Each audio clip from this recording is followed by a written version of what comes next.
they have, I guess, low-key like.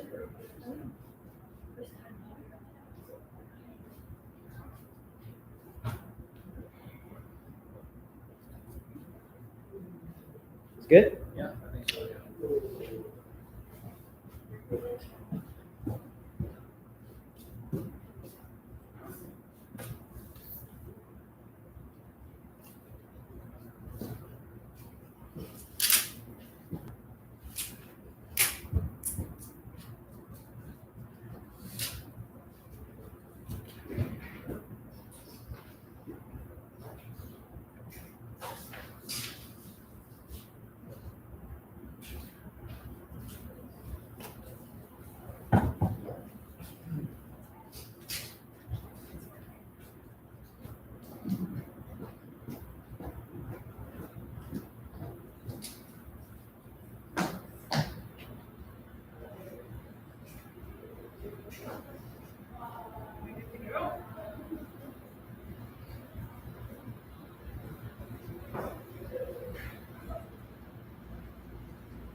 Watkunoradu Zewagwegum, Jawandina Yajets, Wagenya Gahaga Danu Wagenyatu.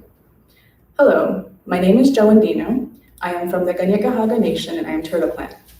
I would like to acknowledge that the land on which we gather today, Jojage, known as Montreal, is unceded traditional territory of the Ganyakahaga. The Ganyakahaga are the keepers of the eastern door of the Haudenosaunee Confederacy. The land in which we meet today was a meeting place for several nations, including the Anishinaabe and Huron-Wendat. This land has informed my people's way of life and artistic expression through storytelling since time immemorial. At this time, I would ask you to please turn off your cell phones and remind you that there is no food or drink permitted in the theater. Nyama.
In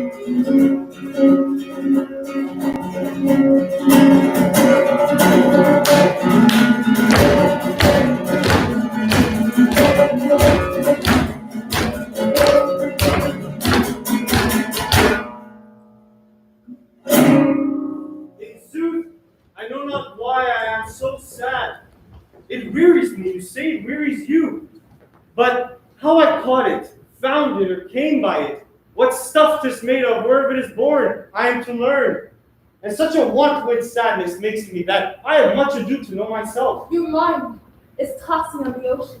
There, where the argosies are portly sail, like seniors in rich bergens of the flood, or as it were, the pagans of the sea, do overpeer the petty traffickers that curtsy to them, do them reverence as they fly by them with their woven wings. Believe me, sir, had I such venture forth, the better part of my affections would be with my hopes abroad. I should be still plucking the grass to know where sits the wind, peering in maps for ports and piers and roads, and every object that might make me fear misfortune to my ventures, out of doubt would make me sad. My wind, cool in my breath, will blow me to an age when I thought what harm a wind too great at sea might do.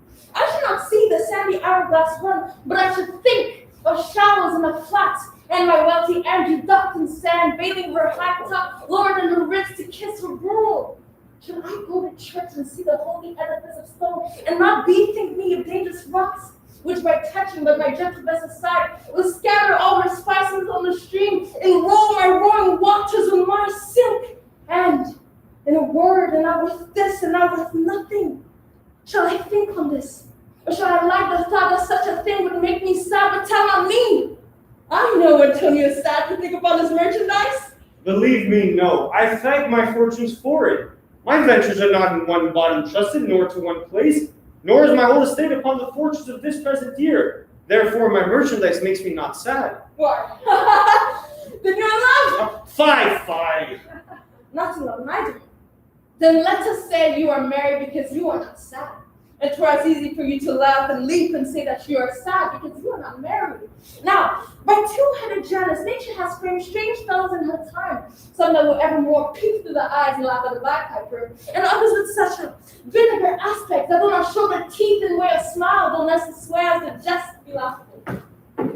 Here comes Bassanio, your most noble kinsman, and Graziano and Lorenzo. Fare you all well. We'll leave you with better company. I would have made thee married before dear friends had not prevented me. Your worth is very dear in my regard. I take it your own business calls on you, and you embrace the occasion to depart. Good morrow, my good lords. Good signors both, when shall we laugh? Say, when? You grow exceeding strange, must it be so? We'll make our lieges to attend on yours.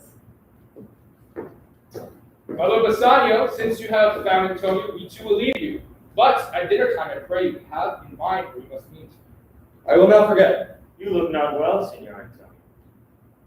You have too much respect upon the world. They lose it that to buy it with much care, believe me. You are marvelously changed. I hold the world, but as the world, Graziano, a stage where every man must play a part, and mine, a sad one. Let me play the fool. With mirth and laughter, let old wrinkles come, and let my liver rather heat with wine than my heart cool with mortifying groans. Why should a man whose blood is warm within sit like his grandsire, cut in alabaster, sleep when he wakes, and creep into the jaundice by being peevish? I tell thee, Antonio. Oh, I love thee, and it is my love that speaks. There are a sort of men whose visages do cream and mantle like a standing pond, and do a willful stillness entertain to be dressed in an opinion of wisdom, gravity, and profound conceit, as who should say, I am Sir Oracle, and when I do open my lips, let no dog bark. Oh, my Antonio, I do know of these, that only, therefore, are reputed wise for saying not, when I am very sure, if they should speak, would almost damn those ears which, hearing them, would call their brothers fools.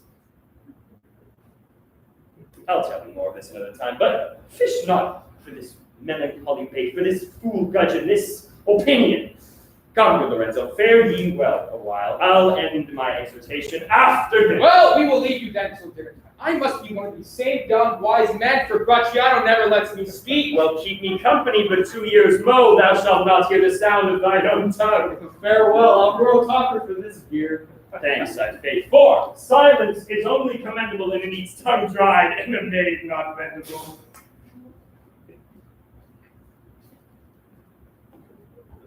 Is that anything now? Gratiano speaks an infinite deal of nothing, more than any man in all of Venice.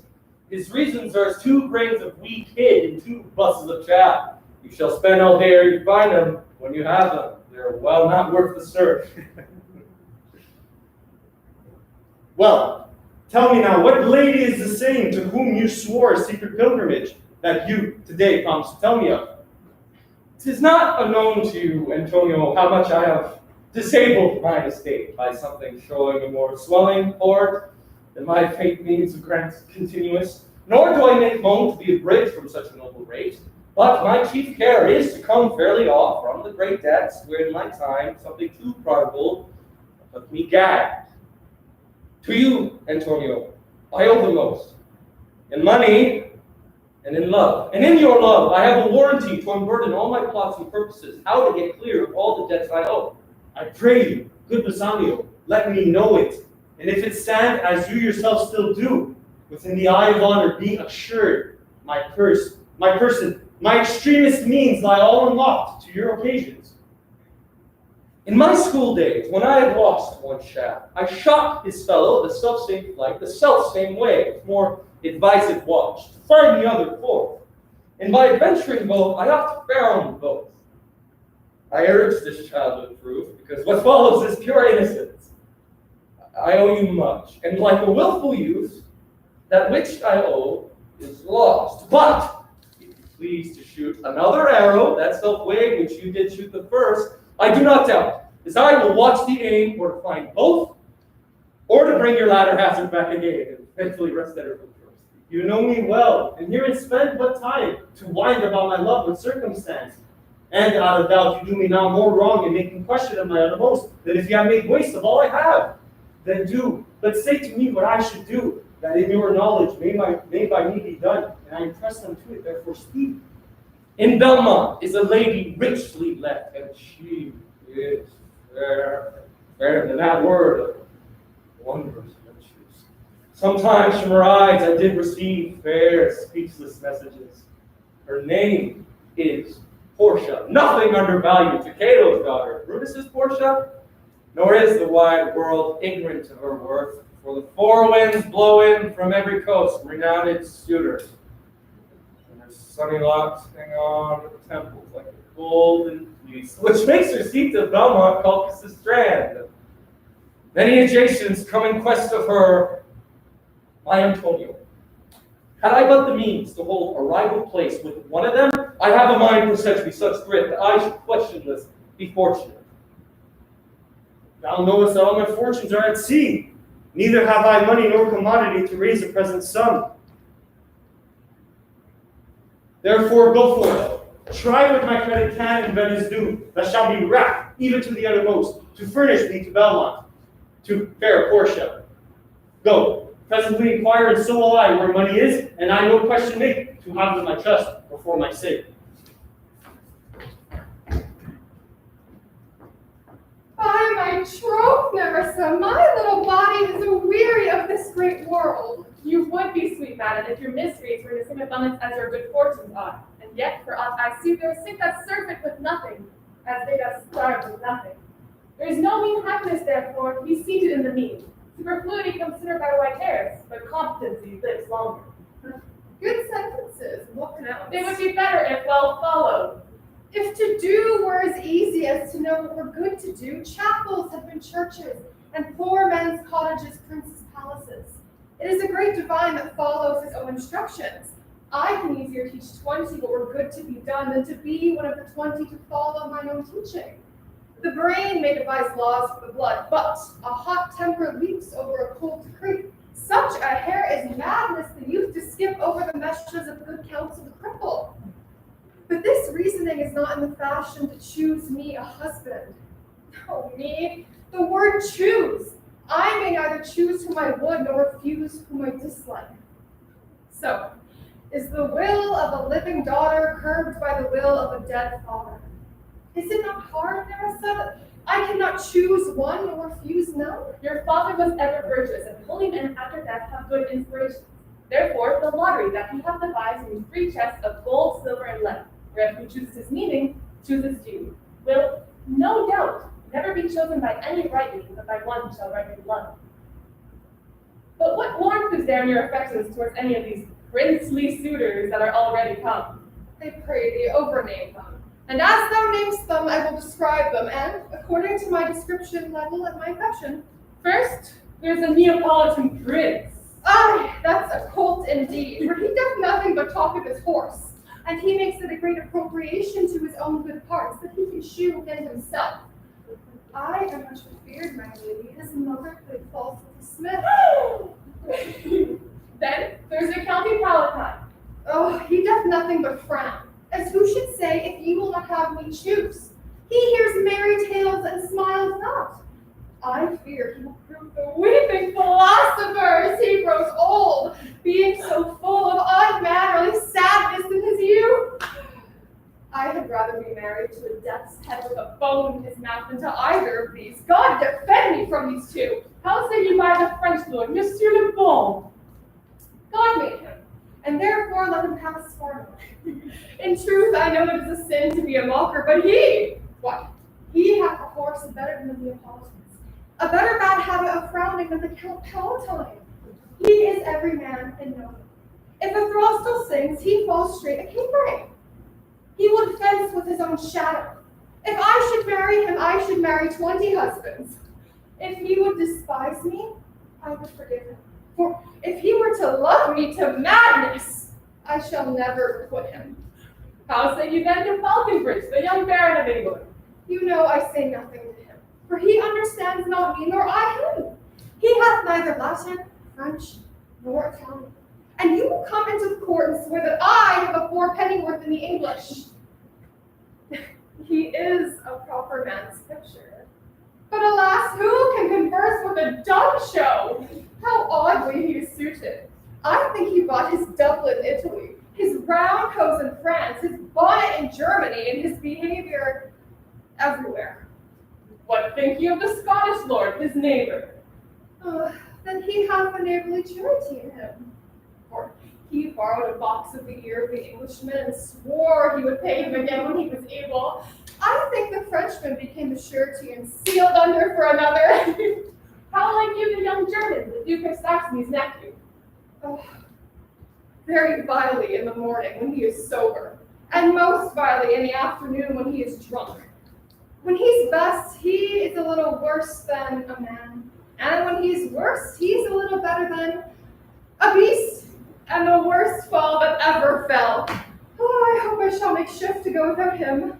If he should offer to choose, and choose the right casket, you should refuse to perform your father's will if you should refuse to accept it. Therefore, for fear of the worst, I pray thee, set a deep glass and punch a Rhenish wine of contrary casket. For if the devil be within, the temptation without, I know he will choose it. I'll do anything, Nerissa, ere I'll be married to a sponge. You need not fear, lady, the having any of these lords. They have acquainted me with their determinations, which is, indeed, to return to their home and show me with no more suit. Unless may be won by some other sort than your father's imposition depending on the casket. If I live to be as old as Sibylla, I will die as chaste as Diana, unless I be obtained by the manner of my father's will. I am glad this parcel of lord is so reasonable, for there is not one among them but I do dote on his very absence, and I pray God grant them a fair departure. Do you not remember, lady, in your father's time, a Venetian, a scholar and a soldier that came hither in the company of the Marquis of Montferrat? Yes, it was Bassanio, as I so think he was called. Well, yes, true, madam. He, of all the men that ever my foolish eyes have looked upon, was the most deserving of a fair lady. I remember him well, and I remember him worthy of my praise. How now? What news? The 4 strangers seek for you, madam, to take their leave. And there's a 4th one to come from the faith. The Prince of Morocco, who brings word that the prince's master will be here tonight. If I could bid a 5th one so good a heart as I can bid the other 4 farewell, I should be glad of his approach. For if we have the condition of the state and the complexion of a devil, I should rather he should shrive me than wind me. Come, Nerissa, Sirrah, go before. Whilst we shut the gates upon one wooer, another knocks at the door. 3,000 ducats! Well, I served for 3 months. For 3 months? Well, for the which, as I told you, Antonio shall be bound. Antonio shall be bound. Well, may you stead me? Will you pleasure me? Shall I know your answer? 3,000 ducats for 3 months and Antonio bound. Your answer to that? Antonio is a good man. Have you heard any imputation to the contrary? Oh, no. My meaning in saying he's a good man is to have you understand me, that he is sufficient. Yet, his means are in supposition. He hath an argosy to Tripolis, another to the Indies. I understand, moreover, upon the Rialto, he hath a third at Mexico and a fourth for England, and many other ventures he hath squandered abroad. But ships are but boards, sailors but men. There be land rats, water thieves, land thieves, pie rats. Then there be the peril of waters, winds, and rocks. The man is, notwithstanding, sufficient. 3,000 ducats. I think I may take his bond. Be assured you may. Oh, I will be assured I may.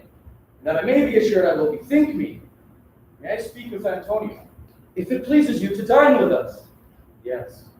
To smell pork.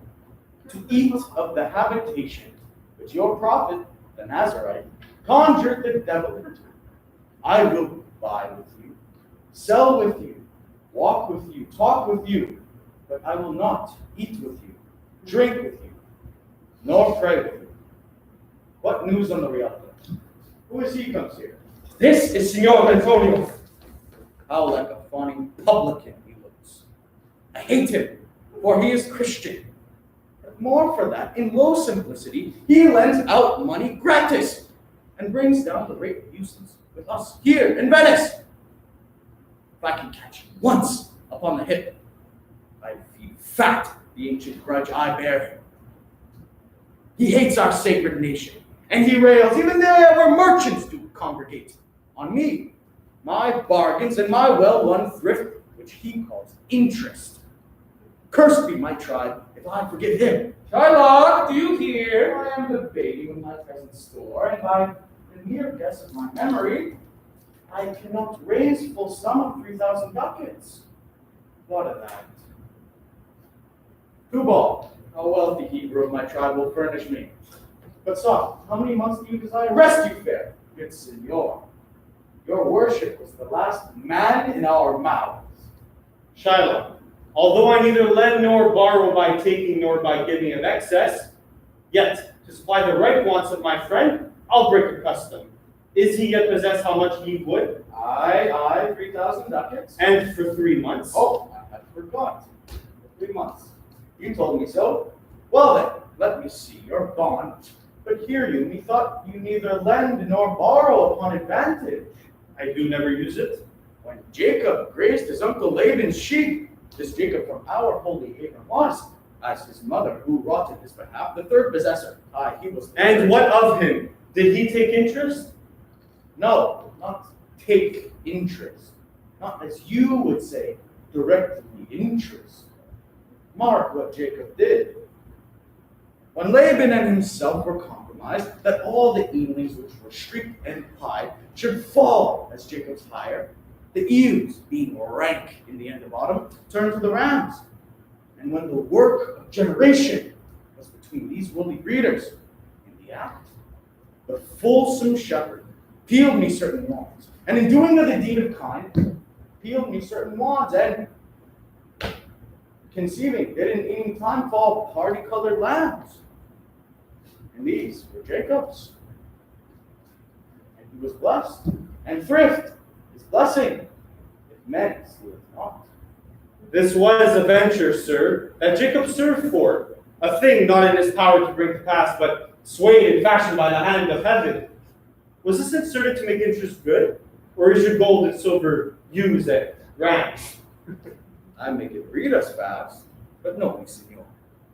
Mark you this, Bassanio. The devil can cite scripture for his purpose. An evil soul producing holy witness is like a villain with a smiling cheek, a goodly apple rotten at the heart. Oh, what a goodly outside falsehood hath. 3,000 ducats. Tis a good round sum. 3 months from 12, let me see your raid. Well, Shylock, will we be beholding to you? Signor Antonio, many a time and oft in the Rialto, you have raided me about my monies and my usances. Still have I borne it with a patient shrug. For sufferance is the badge of all our tribe. You call me misbeliever, cutthroat dog, and you spit upon my Jewish gabardine, and all for use of which is mine own. Well then, it now seems you need my help. Go to, then you come to me and you say, Shylock, we would have your monies. You say so. You that did void your room and foot me as you spurn a stranger, cur over your threshold. Monies is your suit. What shall I say to you? Should I say, hath a dog money? Is it possible a cur can lend 3,000 ducats? Or shall I bend low and in a bondman's key with bated breath and whispering humbleness say this to you? Fair sir, you spit on me Wednesday last. Another time, you called me dog. And for these courtesies, I'll lend you thus much money.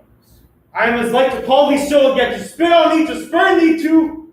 If thou wilt let this money, lend it not to thy friends, for when did friendship take a breed for barren metal of his friend? But lend it rather to thine enemy, whom if he break, thou mayest with better face exact the penalty. Why? Look how you storm. I would be friends with you and have your love. Forget the shames that you have stained me with. Supply your present wants and take no doit of usance from my monies, and you'll not hear me. This is kind I offer. This word, kindness, This kindness will I show. Go with me to a notary. Seal me there your single bond, and in a merry sport, if you do not repay me on such a day, in such a place, such sum or sums as are expressed in the condition, let the forfeit be nominated for an equal pound of your fair flesh, to be cut off in what part of your body pleaseth me. Content in faith, I'll seal to such a bond and say there is much kindness in the Jew. you shall not seal to such a bond for me. I'll rather dwell in my necessity. I fear not, man. I will not forfeit it. Within these 2 months, that's a month before this bond expires, I do expect return of thrice, 3 times the value of this bond. Oh, Father Abram, what these Christians are, whose own hard dealings teaches them suspect the thoughts of others. Pray, tell me this. If he should break this day, what should I gain by the exaction of the forfeiture? A pound of man's flesh is not so estimable, profitable neither, as flesh of muttons, beefs, and goats. I say, I extend this friendship. If he take it, so.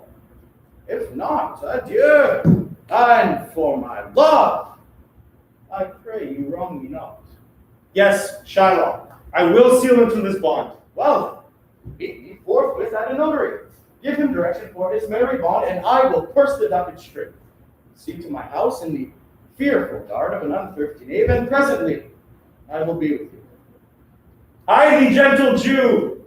The Hebrew will turn Christian, he grows kind. I like not fair terms, and a villain's mind. Come on, in this there could be no dismay. My ships come home a month before the day.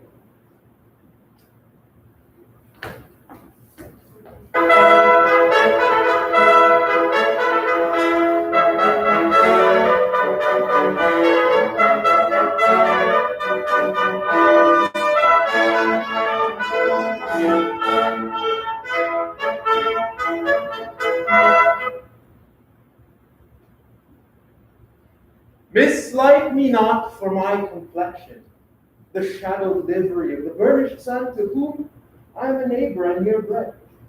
Bring me the fairest creature northward born, where Phoebus fire scarce thaws the icicles, and let us make a decision for your love to prove whose blood is reddest, his or mine. I tell thee, lady, this aspect of mine hath feared the valiant. By my love I swear the best regarded virgins of our clan have loved it.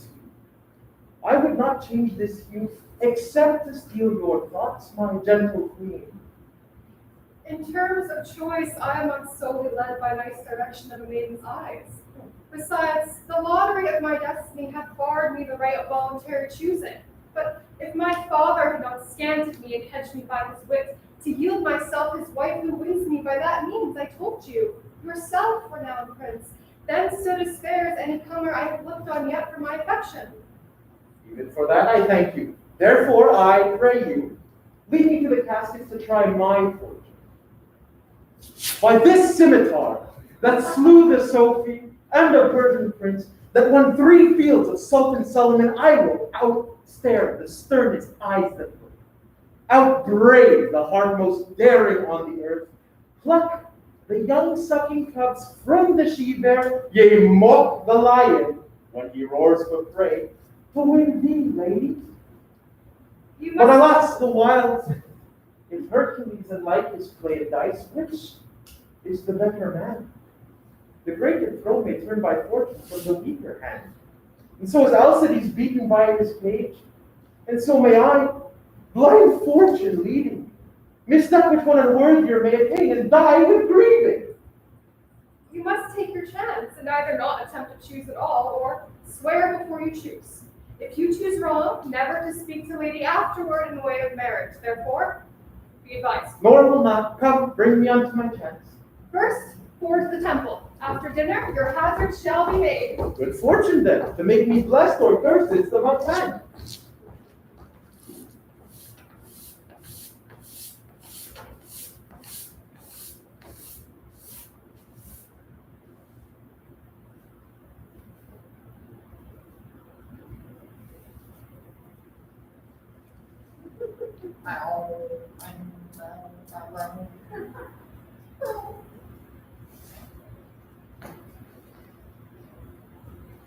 Certainly, my conscience will serve me to run from this Jew, my master. The fiend, he's at mine elbow, he tempts me, saying to me, Galbo, Lancelot Galbo, good Galbo, or good Lancelot, or good Lancelot Galbo. Use your legs, take the star, run away.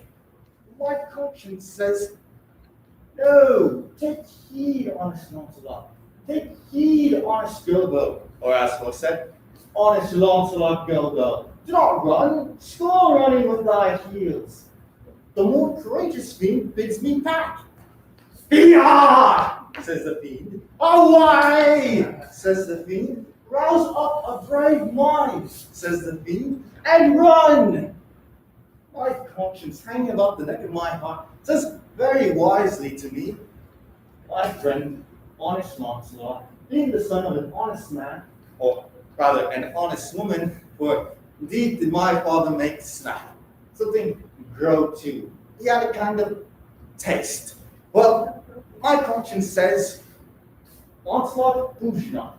Bouge, says the fiend. Bouge not, says my conscience. Conscience, say I, you counsel well. Fiend, say I, you counsel well. Surely, should I be ruled by my conscience, I should stay with the Jew, my master, who, God bless them all, is a kind of devil. Should I run from the Jew, I should be ruled by the fiend, who is, fitting your reverence, the devil himself. Certainly, the Jew is the devil incarnate, and my conscience, in my conscience, is but a kind of hard conscience to offer me to stay with the Jew. The fiend offers friendlier counsel. I shall run. Fiend, my heels are at your command. I shall run.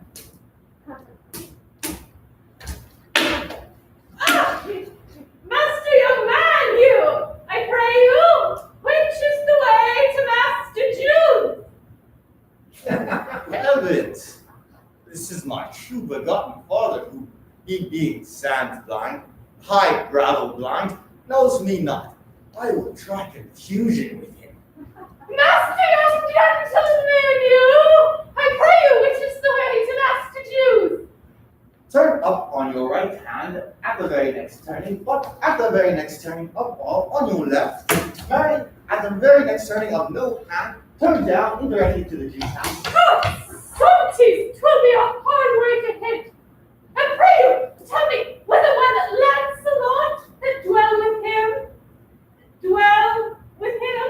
or no? Talk you of young Master Lancelot? Mark me now. Now I will raise the waters. Talk you of young Master Lancelot? No, master, sir, but a poor man's son. His father, though I say it, is an honest, exceeding poor man, and God be thanked, well to live. Well, let his father be what the will. We talk now of young Master Lancelot. Of Lancelot, and it please your mastership. I beseech you, sir, go, Master Lancelot. Of Lancelot, and it please your mastership. Go, Master Lancelot. Talk not of Master Lancelot, for the young gentleman, according to fates and destinies, and such odd sayings, the sisters three, such branches of learning, is deceased. Or as you would say in plainer terms, gone to heaven! Mary! God forbid it! The boy was the very start of my age! My very truck! Do I look like a crutchel, a hobble post, a staff, or a crook? Do you not know me, father? Laugh the day I know you not, young gentleman! But pray tell me whether my boy God rest his soul is alive or dead! Do you not know me, father? Alack, sir, I am sand blind! I know you not. Nay, indeed. If you had your eyes, you would fail in the knowing of me. It is a wise father that knows his own child. Well, old man, I shall give you news of your son. Truth will come to light, murder cannot hid long. A man's son may, but at length truth will out. I pray you, sir, stand up. I am sure you are not Lancelot, my boy. Pray you, let's have no more fooling about. Give me your blessing. I am Lancelot, your boy that was, your son that is, and your child that shall be. I cannot think you are my son. I do not know what I shall think of that. But I am Lancelot, and I am sure that your wife, Marjorie, is my mother. Her name is Marjorie is deep. I'll be sworn. Thou be Lancelot. Thou art mine own flesh and blood. Lord worshipped when he be.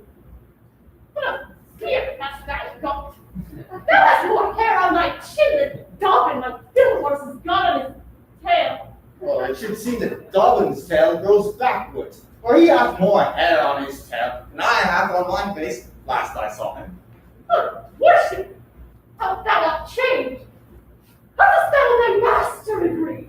I am brother of President. Agree you now? Well, but for mine own part, as I have set up my rest to run away, and will not rest until I have run some ground. My master is a very Jew. Give him a present, give him an altar. I am famished in his service. You may tell by every finger I have with my ribs. Well, I am glad that you are come home. Give me your present to one Master Bastonio. Indeed, gives rare new liveries to those who serve him. If I cannot serve him, I will run as far as God has any ground. Oh, good fortune, here comes the man. For I am a Jew if I serve the Jew any longer. To him, father. You may do so, but let it be so hasted that supper be ready at the farthest by 5 o'clock. See, these letters delivered, put the liveries to making, and desire our family to come on to my lovely. To him, father. God bless you, worship! Yeah, merci. What is thou art with me? Here is my son, sir. A boy. Not a poor boy, sir, but the rich Jew's man who would, sir, as my mother shall specify. He has a great infection, sir. That's why I might say In very brief, I serve the Jew, and I have a desire to, as my father shall specify, His master and he say that your worship's reverence a scarce cater cousin. in very brief, the truth is, the Jew having done me wrong, doth cause me, as my father, who I hope, being an old man, shall fructify unto you. I have a dish of doves I would bestow upon your worship. And my suit is Indeed, the suit is inverted to myself, as your worship shall know, by this honest man, though I say the old man, yet poor man, my father, One speak for both. What would you? to serve you, sir. what is the very defect of the matter, sir? I know thee well. Thou hast obtained thy suit. Shylock, thy master, spoke with me this day, and hath preferred thee, if it be preferable, to leave a rich suit service, to become the follower also for a gentleman. The old proverb is well parted between my master Shylock and you, sir. You have the grace of God. He hath enough. Thou speakst well. Go, father, with thy son. Take leave of thy old master, and inquire my lodging out. Give him a livery more guarded than his fellows. See it done. Go in, father. I cannot get a service, no. I have never a tongue in my head. If any man in Italy doth have a fairer table, which doth offer to swear upon a book, I shall have good fortune. Here's a simple line of life. Here's a trifle of wines. Alas, 15 wives is nothing. 11 widows and 9 maids is a simple coming in for a man. And then to escape drowning thrice indeed the peril of my life at the edge of a feathered bed. Oh, here's simple escapes. If fortune be a woman, she's a good wench for this year. Come, father, I will leave the Jew in the twinkling of an eye. Good Leonardo, pray on this. Bring these things back and make haste, for I do feast tonight, my best esteemed acquaintance. My best member shall come here. Where is your master? Yonder, sir, he walks. Signor Bassanio! Bracciano! I have a suit to you. You have obtained. You must not deny me. I must go with you to Belmont. Why then you must? Bracciano! Thou art too wide, too rude, and too bold of voice. Hearts have become thee happily enough, and in such eyes as ours, you're not false. But where thou art not known, why, there they show something too liberal. Pray thee, take pain to lay with some cold drops of modesty thy skipping spirit, lest through thy wild behavior I be misconstrued in the place I go to, and lose my hopes. Signor Bassanio, if I do not put on a sober habit, talk with respect, and swear but now and then, wear prayer books in my pocket, look demurely, nay more, while grace is saying, put mine eyes thus with my hand and sigh, and say, Amen. Use all the observances of civility like one well studied in a sad ostend for their grand end. Never trust me. Well, we shall see your bearing. Nay, but I bar tonight. You shall not gauge me by what we do tonight. Oh, that were a pity. I would entreat you rather to put on your boldest suit of mirth, for we have planned the perfect merriment. But very well, I have some business. And I must to Lorenzo and the rest, but we will visit you at supper time.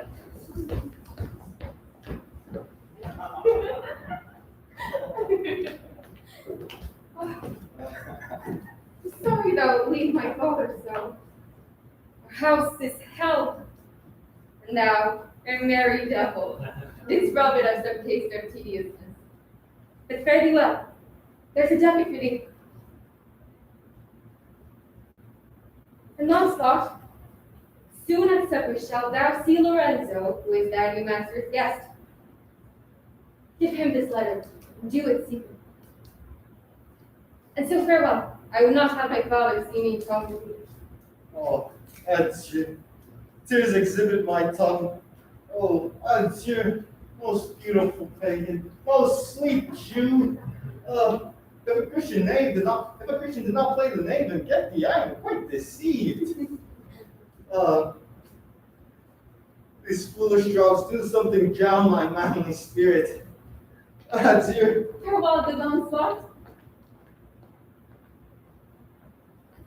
Alack, what heinous sin is it in me to be ashamed to be my father's child? Though I am a daughter to his blood, I am not to his manners. Lorenzo, if thou keep promise, I shall end this strife, become a Christian, and thy loving wife.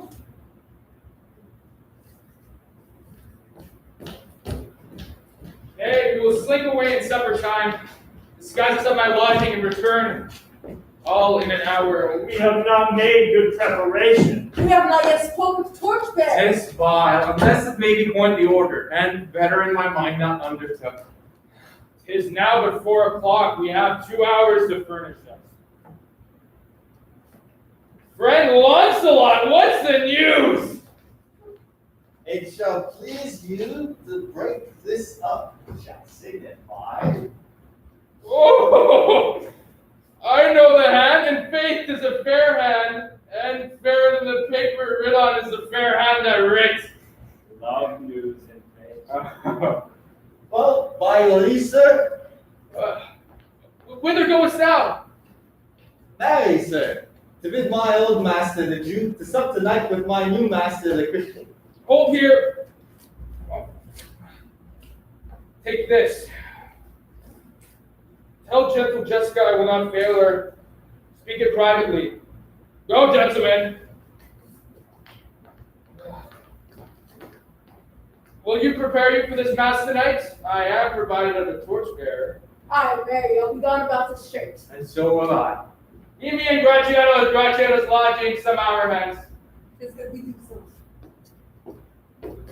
Was not that letter from fair Jessica? I must needs tell thee all. She hath directed how I shall take her from her father's house, with gold and jewels she is furnished with, what page's suit she hath in readiness. If e'er the Jew her father go to heaven, it will be for his gentle daughter's sake, and never dare misfortune cross her foot, unless she do it under this excuse, that she is issue to a faithless Jew. Come, go with me. For Eustace as thou goest, fair Jessica will be my torchbearer.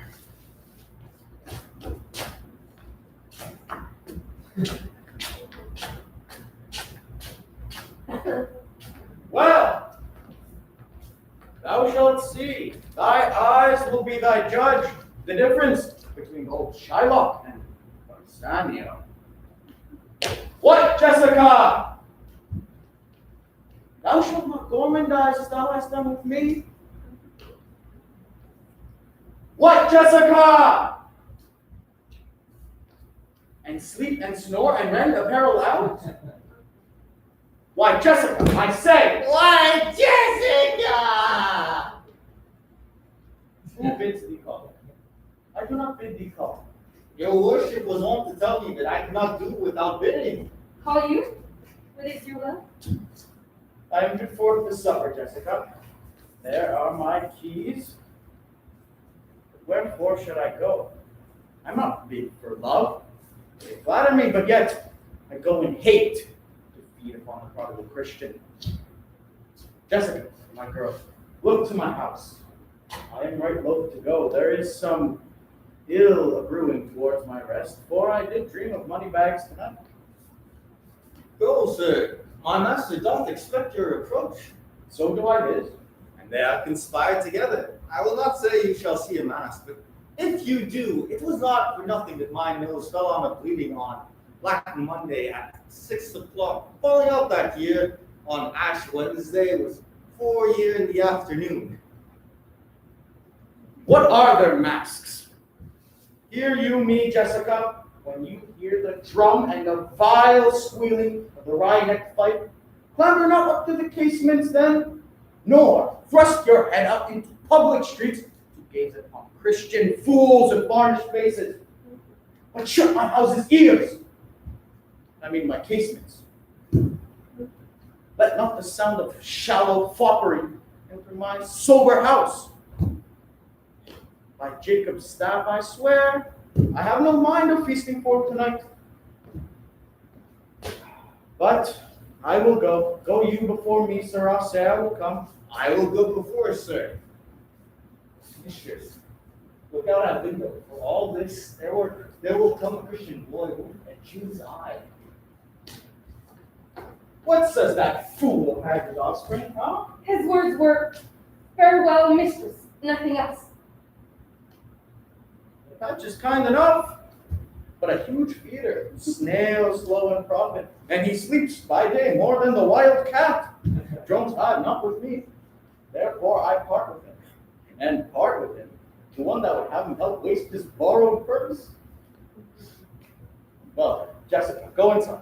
Do as I bid you. Shut doors after you. Fast find, a proverb. Never stale in thrifty mind. Farewell. And if my fortune be not crossed, I have a father, you a daughter lost.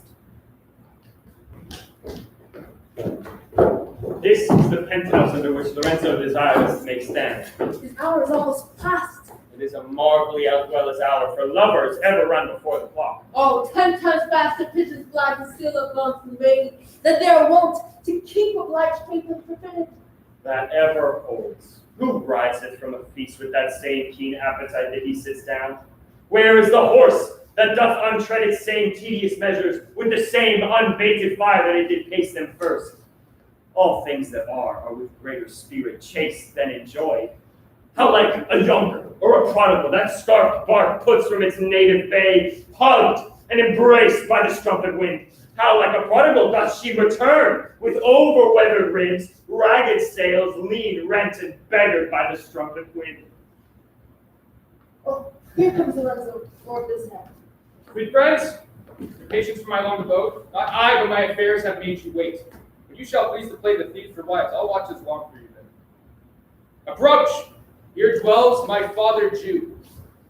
Ho! Who's within? Who are you? Tell me for more certainty. Albeit, sir, that I do know your tongue. Lorenzo and thy love. Lorenzo, sir, and my love indeed. For who love I so much? And now who knows but you, Lorenzo, whether I'm yours? Descend, for you must be my torchbearer. Here, catch this casket. It is worth the pain.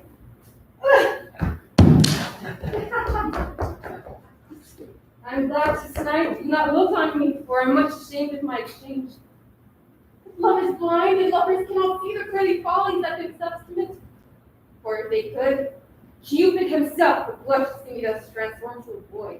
Descend, for you must be my torchbearer. What? So are you, sweet, even in the lovely garnish of a boy. But come at once, for the doth night goes run away, and Bassanio is stayed for us. I will make fast the doors and gild myself with summer depths and be with you straight. By my hood, a Gentile and no Jew. Beshrew me, but I love her heartily. For she is wise, mine eyes be true.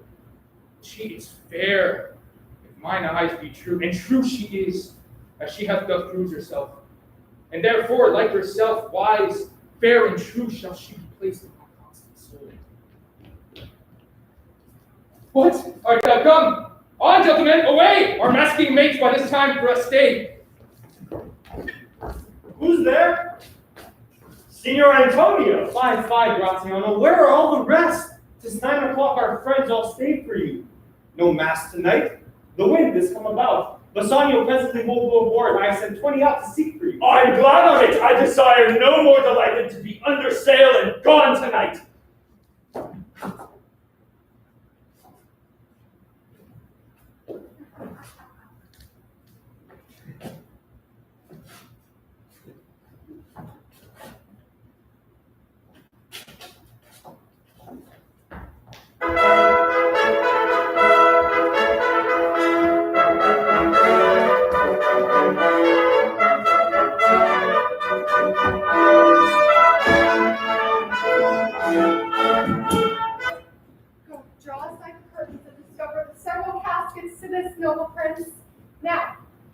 choice.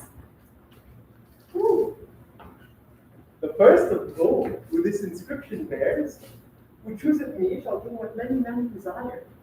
The second, silver, which this promise carries, who chooseth me shall get as much as he deserves. The third, the lead. With warning all is blunt, who chooseth me must give and hazard all he hath. How shall I know if I do choose the right? The one of them contains my picture, Prince. If you choose that, then I am yours with all. Oh, some god direct my judgment. Let me see. I will survey the inscriptions back again. What says this leaden casket? Who chooseth me must give and hazard all he hath. Must give. For what? For lead. Hazard for lead. But this casket threatens. Men that hazard all do it in hope of their advantages. A golden mind stoops not the shows of dross. Other nor give nor hazard aught for lead. What says the silver with her virgin hue? Who chooseth me shall get as much as he deserves. As much as he deserves, cause there Morocco, and weigh thy value with an even hand. If thou beest rated by thy estimation, then thou dost deserve enough. And yet enough may not extend so far as to the lady, and yet to be afeard of my deserving were but a weak disabling of myself. As much as he deserves, why that's the lady. I do in birth deserve her, and in fortunes and graces, and in qualities of breeding. But more than these in love I do deserve. What if I strayed no further but chose here? Let's see once more this saying engraved in gold. Who chooseth me shall gain what many men desire. Why, that's the lady! All the world desires her. From the four corners of the earth they come to kiss this shrine, this mortal breeding saves. Oh, the Hyrcanian deserts and vasty wilds of wide Arabia are as thoroughfares now for princes to come view fair Portia. The watery kingdom whose ambitious head spits in the face of heaven is no bar to stop the foreign spirits, but they come as o'er a brook to see fair Portia. One of these three contains her heavenly nature. It's like that lead contains her, for damnation to think so base a thought, were too gross to reverse cloth and the obscure grave. Or shall I think in silver she's emerged, being 10 times undervalued to try gold? Oh, sinful thought, never so rich a gem was set no worse than gold. They have in England a coin that bears the figure of an angel stamped in gold, but that's in sculpted upon. But here an angel in a golden bed lies all within. Deliver me the key. Here do I choose and thrive by as I may. There, take it, Prince, and if my form lieth, I have them. I am yours.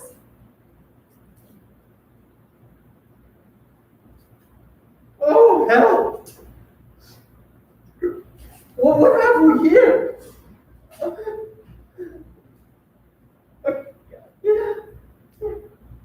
Oh, a carrying death within whose empty eye there's a written scroll?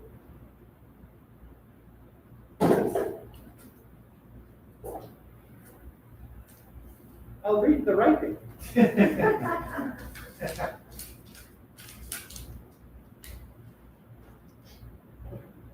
All that glitters is not gold. Often have you heard that told. Many a man his life hath sold, but my outside to behold, gilded tunes do worms enfold. Have you been as wise as gold?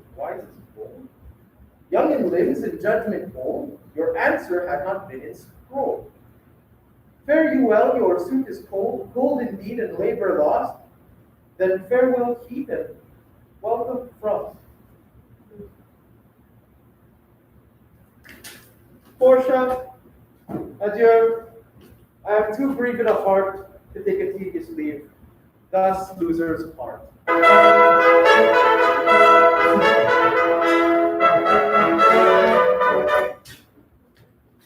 A gentle riddance.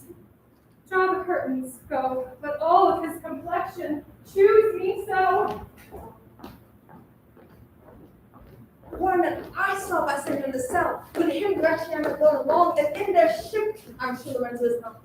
The villain Jew, without cries, raised the Duke, who went with him to search Bassanio's ship. He came too late. The ship was on the cell, and there the Duke was given to understand that in a gondola was seen together Lorenzo and his Moorish Jessica. Besides, Antonio certified the Duke that they were not in the ship with Bassanio. I never heard a passion so confused, so strange, outrageous, and so variable as the dog Jew did utter in the street. Oh, my daughter. Oh, my ducket. Oh, my daughter. And with the Christian. Oh, my Christian ducats. Justice, the law, my ducats, and my daughter. You see how better choice your bags of ducats stolen from me, my daughter. And jewels, 2 stones, 2 rich and precious stones stolen by my daughter. Justice! Find the girl, she had the stones upon her and the ducky! Why all the boys and Vinnies follow him, crying his stones and thought of his ducats? You let good Antonio look to keep his day, or he shall pay for this. Very well remembered. I reasoned with Frenchmen yesterday, who told me in the narrow sea that part the French and English there miscarried a vessel of a countries richly fraught. I thought upon Antonio when he told me, and wished him silence, they were not his. You were better to tell Antonio what you hear, yet do not suddenly, for it may grieve him. A kind of gentleman treads not the earth. I saw Bassanio and Antonio part. Bassanio told him he would make some speed of his return. He answered, "Do not so slubber up business for my sake, Bassanio, but stay the very ripping of the time, and for the Jew's bond which he hath of me, let him not enter in your mind of love. Be merry, and employ your chiefest thoughts to courtship in such fair state of love that shall conveniently become you there." And even there, his eyes thick with tears turning his face, he put his hand behind him, and with affection wondrous, sensible, he wrung Bassanio's hand. I think he only loves the world for him. I pray thee, let us go and find him out and quicken his embrace and heaviness with one delight or other. Do so.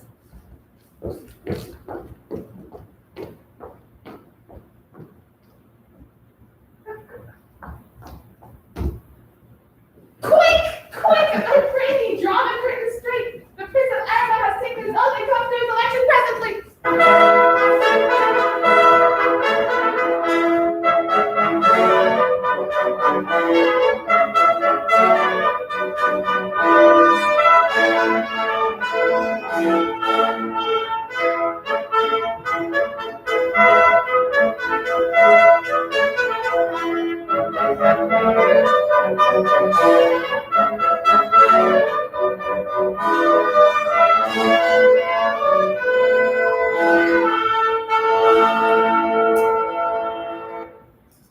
Behold, there stand the caskets, noble prince. If you choose that wherein I am contained, straight shall our nuptial rites be solemnized. But if you fail, without more speech, my lord, you must be gone from hence immediately. I am enjoined by oath to observe 3 things. First, never to unfold which casket 'twas I chose. Next, if I fail with the right casket, never in my life to woo a maid in way of marriage. Lastly, if I do fail in the fortune of my choice, immediately to leave you and be gone. To these injunctions, everyone doth swear that comes to hazard for my worthless self. And so have I addressed me. Fortune now to my heart's hope. Gold, silver, and base lead. Who chooseth me must give and hazard all he hath. You shall look fairer ere I give or hazard. What says the golden chest? Ha, let me see. Who chooseth me shall gain what many men desire. What many men desire? That many may be meant for the fool multitude that choose by show, not learning more than the fond eye doth teach, which pries not to the interior, but like the martlet builds in the weather of the outward wall, even in the force and road of casualty. Oh, let not choose what many men desire, because I will not jump with common spirits and rank me with the barbarous multitudes. And why then to thee, thou silver treasure house? Tell me once more what title thou dost bear. Who chooseth me shall get as much as he deserves. And well said too, for who shall go without a cousin fortune and be honorable, without the stamp of merit? Let none presume to wear an undeserved dignity. Oh, the stakes, degrees, and offices were not derived corruptly, and the clear honor were purchased by the merit of the wearer. How many then should cover that stand there? How many be commanded that command? How much low peasantry should then be gleaned from the true seed of honor? And how much honor picked from the chaff and ruin of the time to be new varnish? Left to my choice, who chooseth me shall get as much as he deserves. I will assume desert. Give me a key for this, and instantly unlock my fortunes here.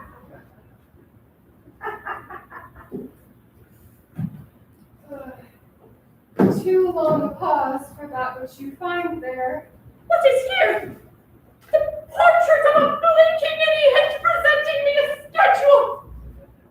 I will read it. How much unlike thou art to Portia. How much unlike my hopes and my deserving. Who chooseth me shall get as much as he deserves. Did I deserve no more than a fool's head? Is this my prize? Are my deserts no better? To offend and judge are distinct offices and live opposed natures. What is this?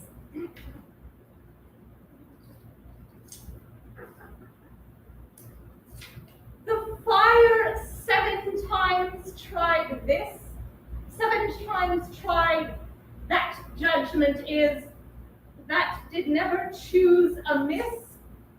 Some there be that shadows kiss, such have but a shadow's bliss. There be fools alive, I wis. Take what life you will to bed, I will ever be your head. So be gone, you are sped. Still more fool I shall appear by the time I linger here. Sweet adieu, I'll keep my oath. Patiently to bear my wrath.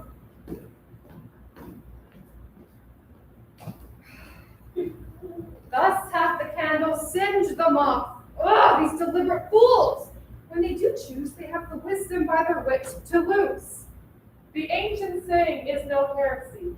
Hanging and wiping goes by destiny.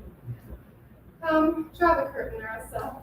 Where is my lady? Here? What would my lord? There is, aligned at your gate, a young Venetian, one that comes before to signify the approaching of his lord, from whom he brightens sensible retreats to wit, and with a courteous breath gives a rich value. Yet I have not seen such an ambassador of love. A day in April never came so sweet to show how costly summer was at hand, as his first word come before his lord. No more. I pray thee, I am half afeard thou wilt say anon he is some kin to thee. Thou spendest such high day wit in praising him. Come, merciful, I long to see Queen Cupid's post that comes so merrily. Bassanio, Lord loveth, thy will it be.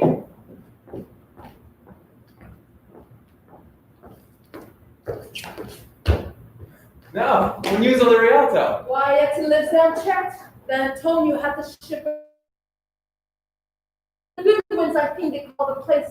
A very dangerous, flat and fatal, where carvings of the many atop ship lie buried, as they say. If my gossip report me an honest woman of the world. I would she were as lying and gossiping that as ever napped ginger, or made her neighbors believe she went for the true, without any slips of prolixity or crossing of the plain highway of talk that the good Antonio, the honest Antonio, oh, that had a tongue so good enough to keep us in company. Come, the full stop. How? What sayest thou? Why, the end is he hath lost the ship. But it might prove the end of his losses. Let me say amen 3 times. Here he comes in the likeness of a Jew.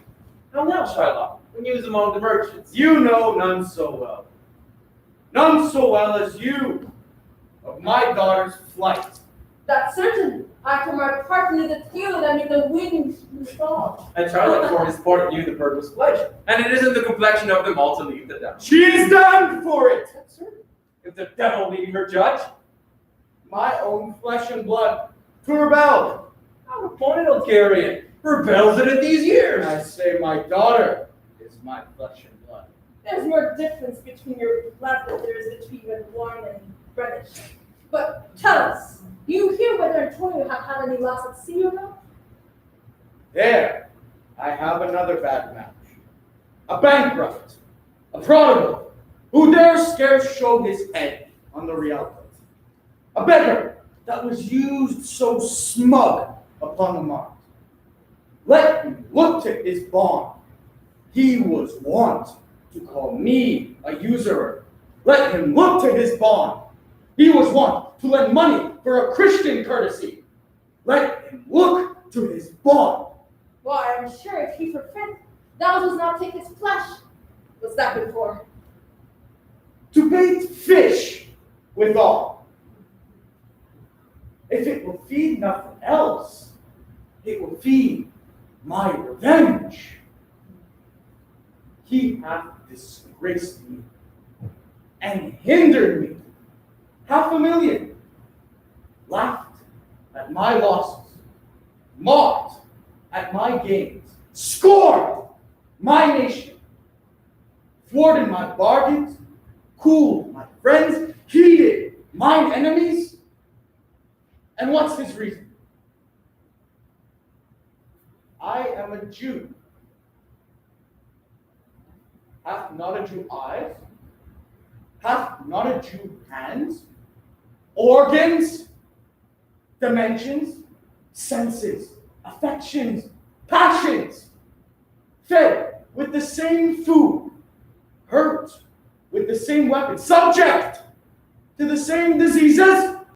Healed by the same means, warmed and cooled by the same winter and summer as a Christian is?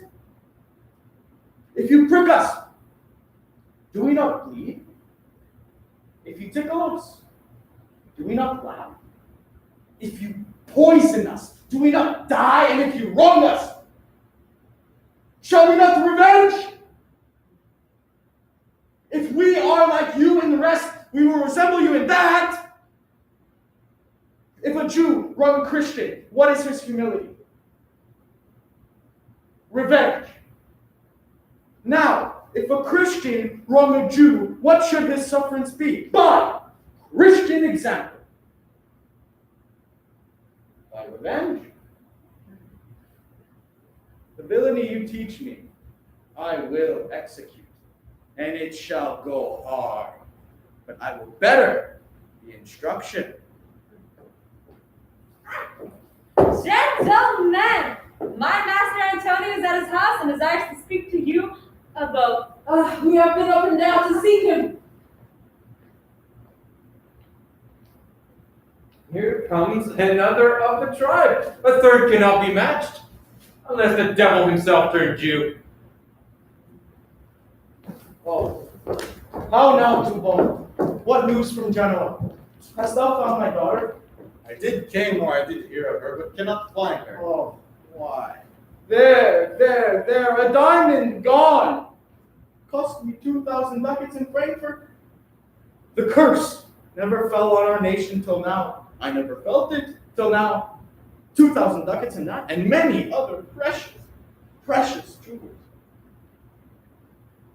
I would my daughter were dead at my foot and the jewels in her ear. Would she were hearsed at my foot and the ducats in her coffin. No news of them? Oh, why so? And I know not what's spent in the search. Why, thou loss upon loss. The thief gone with so much, and so much to find the thief. And no satisfaction, no revenge, nor no one luck stirring but what lights on my shoulders. No sighs but of my breathing, no tears but of my shedding. Other men have ill luck too. Antonio, as I heard, in Genoa. What? What? Ill luck? Ill luck? Yeah, the Nargosi cast away coming from Chipolis. I thank God! I thank God! Is it true? Is it true? I heard it from some of the sailors that escaped the wreck. Oh, I thank thee, good Trubal. Good news, good news. Where? In Genoa? Your daughter spent in Genoa, as I heard, in one night 40 ducats. Oh, thou stickest a dagger in me. Oh, I shall never see my gold again. There came divers of Antonio's creditors in my company to Venice that swear he cannot but break. I'm very glad of it. I'll plague him. I'll torture him. I'm glad of it. One of them had a ring of your daughter for a monkey. Out upon her. Oh, thou torturest me, Tubal. It was my turquoise. I had it of Leo when I was a bachelor. I wouldn't have given it for a wilderness of mine. But Antonio is certainly undone. Nay, that's true. That's very true. Go to be me an officer and bespeak him a fortnight before. I will have the heart of him. If he forfeit, for were he out of Venice, I will make what merchandise I will.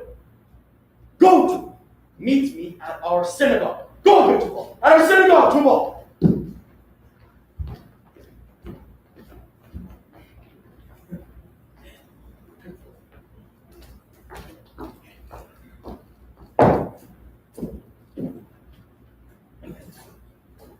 I pray you tarry. Pause a day or two before you hazard, for in choosing wrong I lose your company. Therefore forbear a while.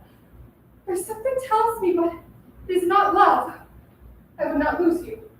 And you know yourself, hate counsels not in such equality. But lest you should not understand me well, and yet a maiden hath no tongue but thought. I would detain you here some month or two before you hazard for me. I could teach you how to choose right, but I am then forsworn. So will I never be. So may you miss me. But if you do, you'll make me wish a sin that I had been forsworn. Beshrew your eyes, they have overlooked me and divided me. One half of me is yours, the other half yours, my own, I would say, but if mine, then yours, and so all yours. Oh, these naughty times put bars between their owners and their rights. And so, go yours, not yours. Prove it so. Let fortune go to hell for it, not I. I speak too long. 'Tis to peace the time to eke it and to draw it out in life, to stay you from election. I pray you, you make me think I live upon the rack. Upon the rack? Bassanio, confess what treason there is mingled with your love. None but the ugly treason and mistrust which makes me fear the enjoying of my love.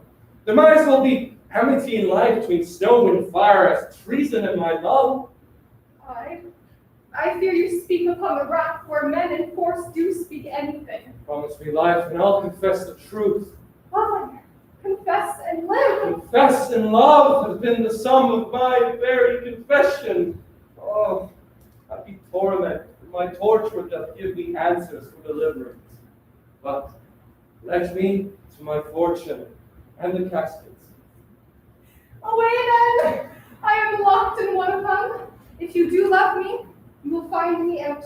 Never sit and the rest stand all aloof. Let music sound while he doth make his choice. Tell me where is fancy bred, or in the heart or in the head,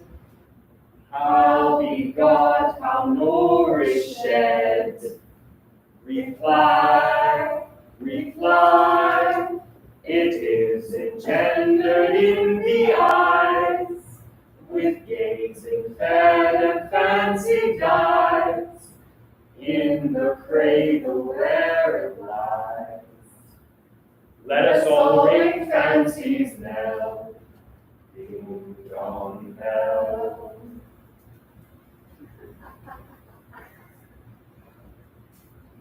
May the outward shows release themselves, and here choose I.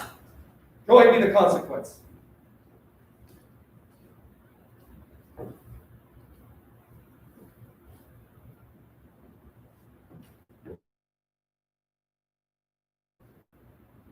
Find out here. Fair pushes counterfeit!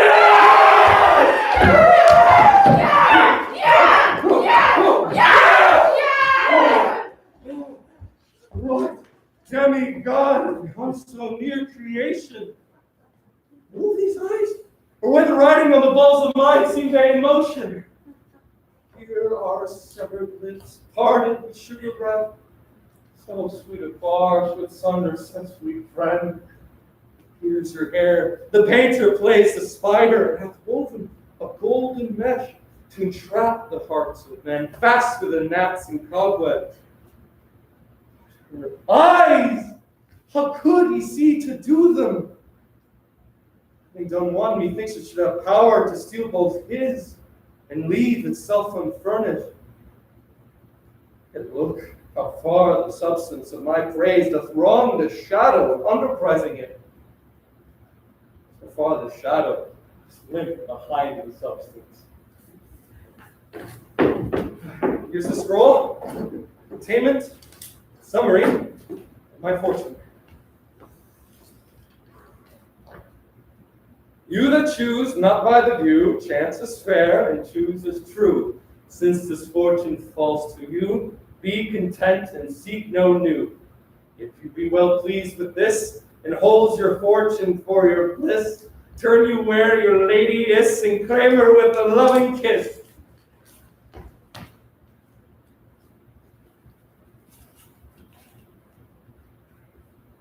A gentle scroll. Fair lady, by your leave, I come by note. Give. Proceed.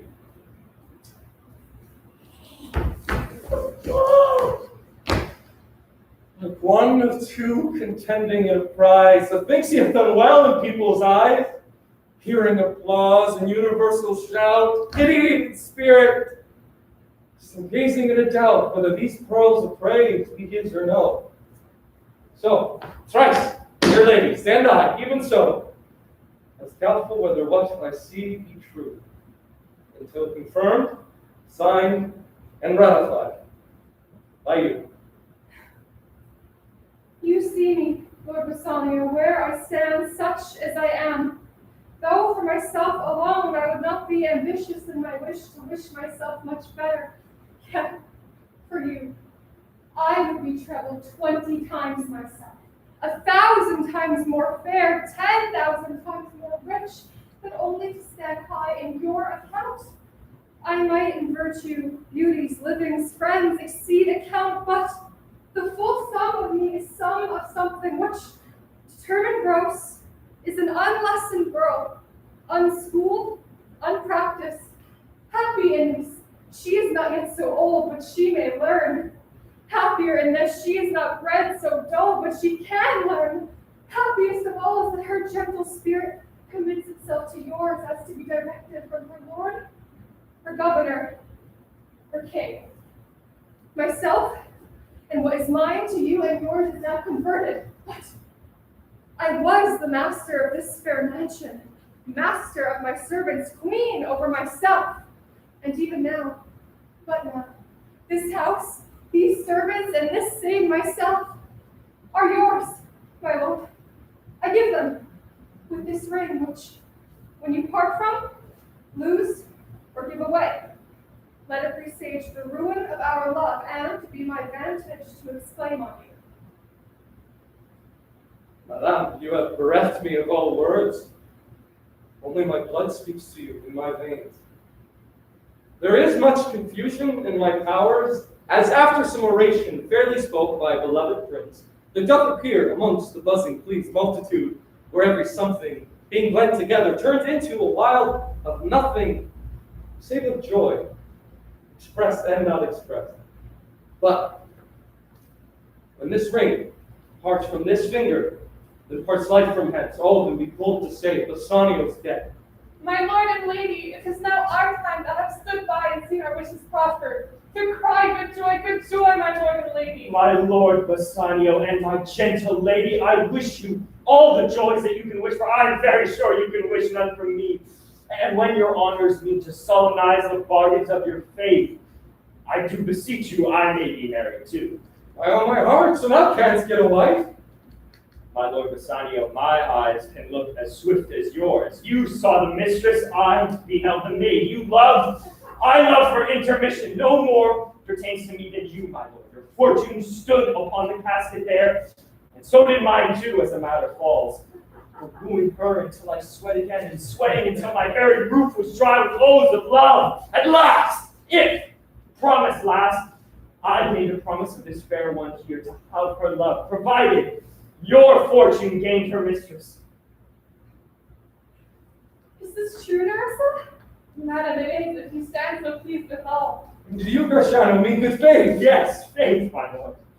Our feast shall be much honored in your marriage. We'll play with them the first boy for 1,000 ducats. What, and stake down? No, we shall never win at that game and stake down.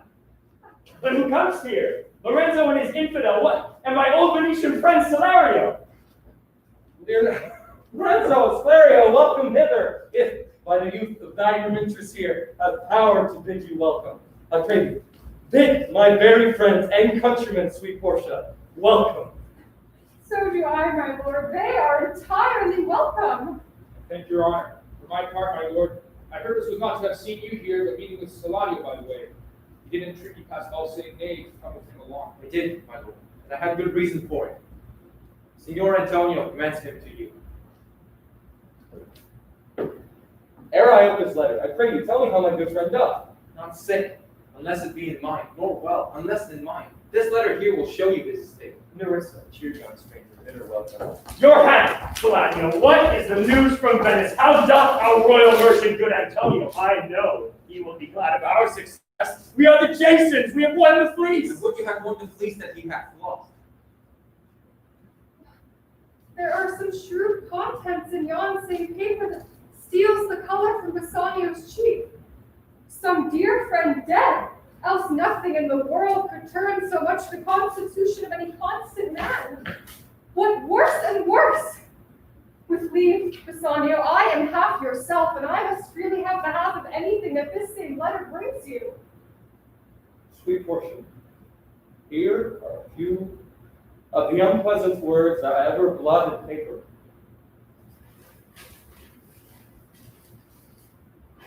Sweet lady, when I did first impart my love to you, I freely told you all the wealth I had ran in my veins. I was a gentleman. And then I told you truth. And yet, dear lady, rating myself at nothing, you shall see how much I was a braggart. When I told you that my state was nothing, I should then have told you that I was worse than nothing. For indeed, I have engaged myself to a dear friend, engaged my friend to his mere enemy to feed my means. Here is a letter, lady. The paper has the body of my friend, and every word in it a gaping wound. But is it true, Salario? Have all his ventures failed? What? Not one hit from Chipolis, from Mexico and England, from Lisbon, Barbary, in India. Not one vessel escaped the dreadful touch of merchant Mering Raw. Not one, my lord. Besides, it should appear that if he had the present money to discharge the Jew, he would not take it. Never did I know a creature that did bear the shape of a man so keen and greedy to confound a man. He plies the Jew, yet morning and at night, and doth impeach the freedom of the state if they deny him justice. 20 merchants, the Duke himself, magnificos of the greatest sport, have all persuaded with him, but none can drive him from his envious plea of freedom, of forfeiture, and justice. When I was with him, I had heard him swear. too willing to choose his countrymen, that he would rather have a pound of Antonio's flesh than 20 times the value of the sum that he did owe him. And I know, my lord, if law, authority, and power deny not, it will go hard with poor Antonio.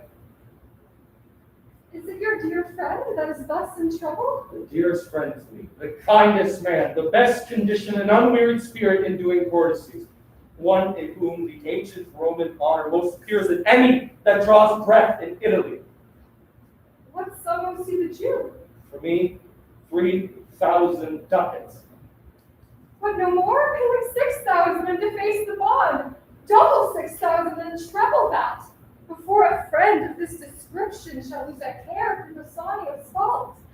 But first, go with me to church and call me wife, and then away to Venice to your friend, for you shall never lie by Portia's side with an unquiet soul.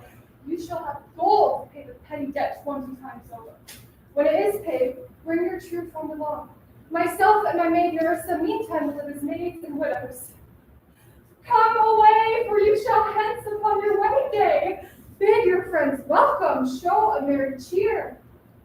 Since you are dear loved, I will love you, dear. But first, let me bring a letter from your friend.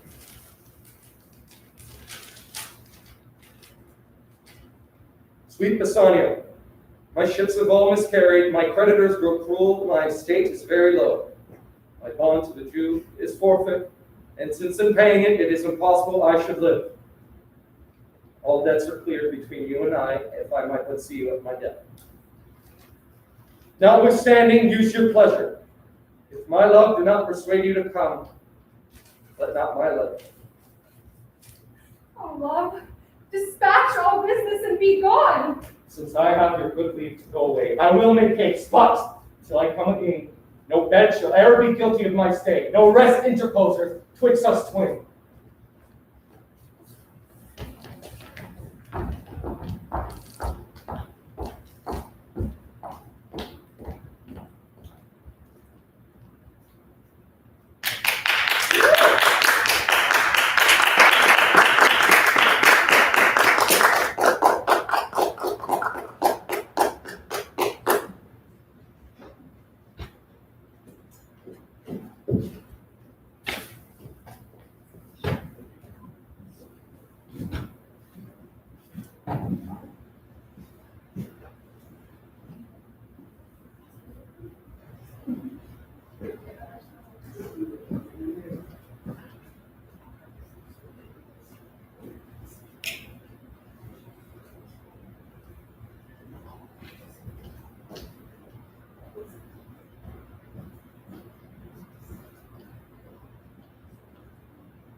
minutes.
Places for the second half, thank you.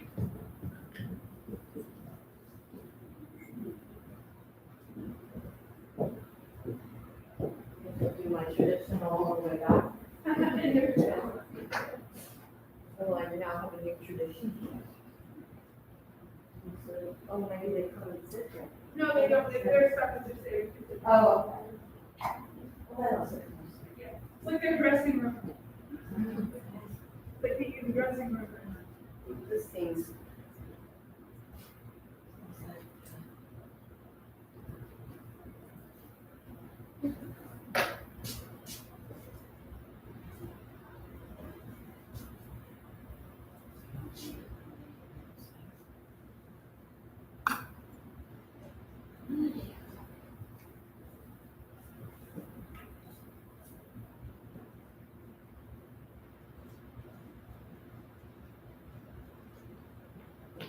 Jailer, look to him! Tell me not of mercy. This is the fool that lent out money gratis. Jailer, look to him. Hear me yet. I'll have my bond. I will not hear thee speak. I have sworn an oath that I will have my bond. Thou calledst me dog before thou hadst a cause. But since I am dog, beware my fangs. The Duke shall grant me justice. I do wonder, thou naughty jailer, that thou art so fond to come abroad at his request. I pray thee. I'll have my bond. Speak not against my bond. I will have my bond, and therefore speak no more. I will not be made a soft and dull-eyed fool to shake head, sigh, relent, yield to Christian intercessors. Follow not. I'll have no speaking. I'll have my bond.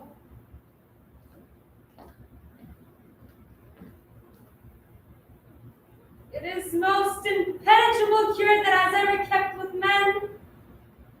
Let him alone. I'll follow him no more with bootless prayers. He seeks my life, his reason well I know.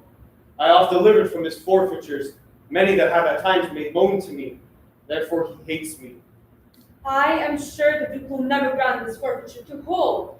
The Duke cannot deny the course of law for the commodity that strangers have with us in Venice. If it be denied, will much impeach the justice of his state, since that the trade and profit of the city consists of all nations. Therefore go. These griefs and losses have so baited me that I shall hardly spare a pound of flesh tomorrow to my bloody creditor. Go, jailer, on. Pray God Bassanio come to see me pay his debt, and then I care not.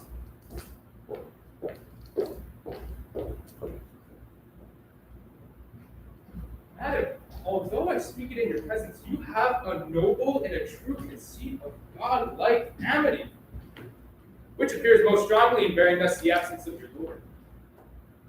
If you knew to whom you show this honor, how true a gentle of my lover you send relief, how dear a lover of my lord, your husband, I know you will be proud of the work and customary bounty it enforces. I never did repent for doing good, nor shall not now, for in companions that do converse and waste the time together, whose souls do bear an equal yoke of love, there must be needs a like proportion of lineaments, of manners, and of spirit, which makes me think that this Antonio, being the bosom lover of my lord, must needs be left my lord.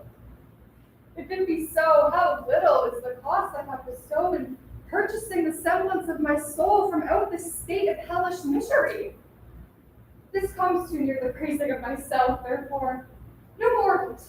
Here, other things. Lorenzo, I commit into your hands the husbandry and management of my house until my lord's return. I have, for my own part, toward heaven breathed a secret vow to live in prayer and contemplation only I tend to find arrested here until her husband and my lord's return. There is a monastery 2 miles off where we will abide. I do desire you not to deny this imposition, the which my love and some necessity now lays upon you. Madam, with all my heart I shall obey you in all things. My people do already know my mind, and will acknowledge you and Jessica in the place of Lord Bassanio and myself. And so, farewell, till we shall meet again. Fair thoughts and happy hours attend them. I wish your ladyship all hearts content. I thank you for your wish, and am well pleased to wish it back on you. Fare you well, Jessica. Now, Balthazar, as I have ever found thee honest true, so let me find thee still. Take this same letter, and use all the endeavor of a man in speed to Padua. See thou, render this into my cousin's hand, Dr. Valerian, and look what notes and garments he doth give thee. Bring them, I pray thee, with imagined speed unto the Tranect, to the common ferry which trades to thence. Waste no time in words, but get thee gone, I shall be there before thee. Madam, I will go with all convenient speed.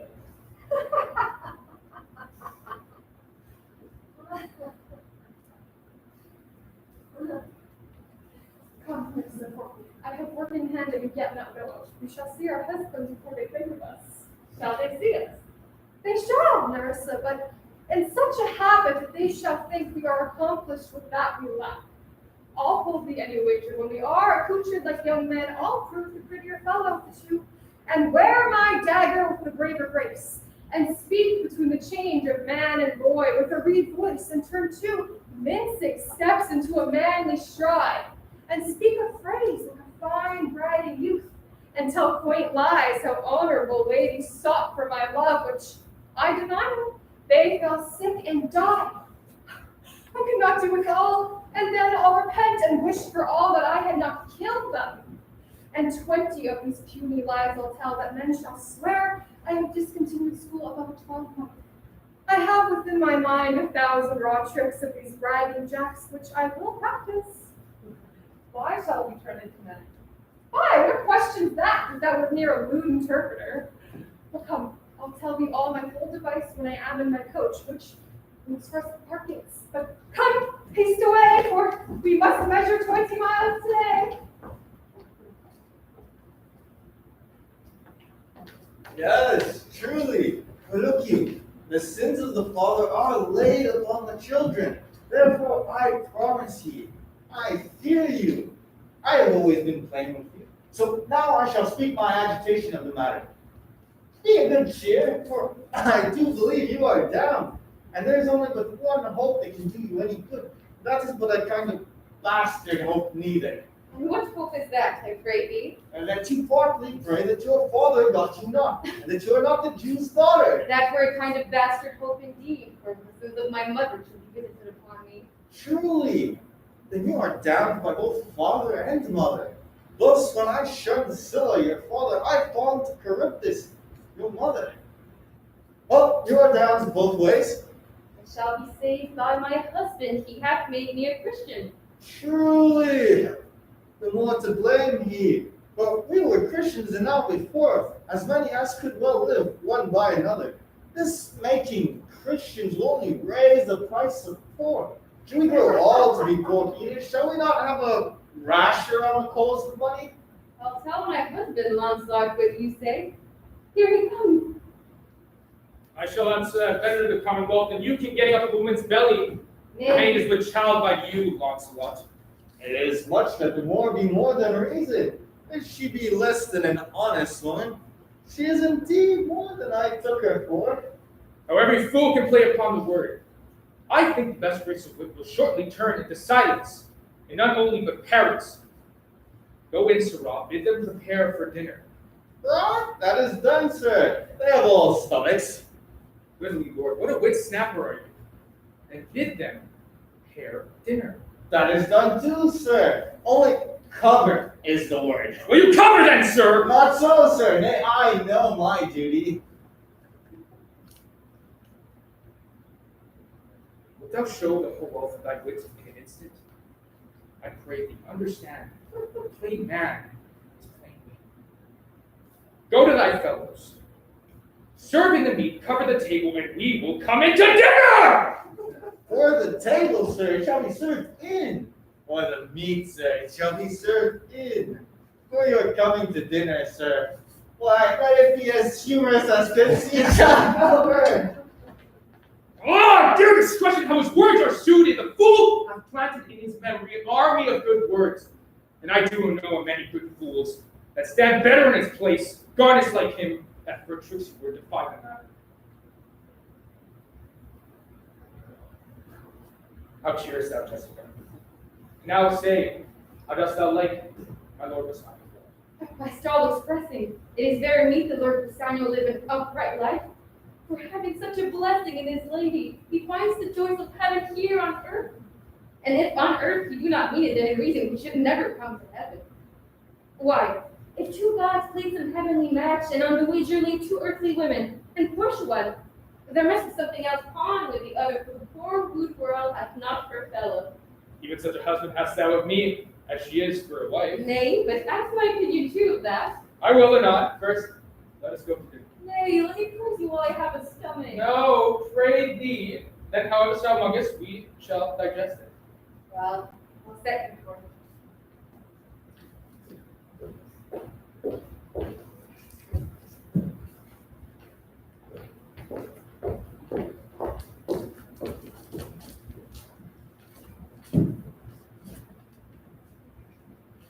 What? Is Antonio here? Ready, so please your grace? I am sorry for thee.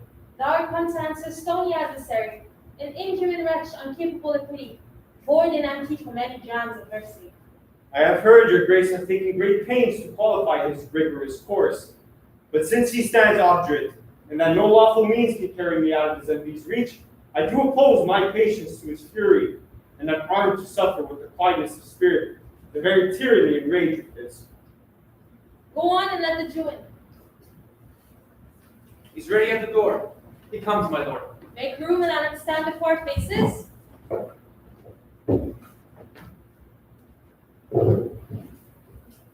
Shylock, the world thinks, and I think so too, that thou believest thy fashion of thy malice till the last hour of act. And 'tis thought thou shalt thy mercy and remorse more strange than is thy strange apparent cruelty. And why not exact thy penalty, which is a pound of this poor merchant's flesh?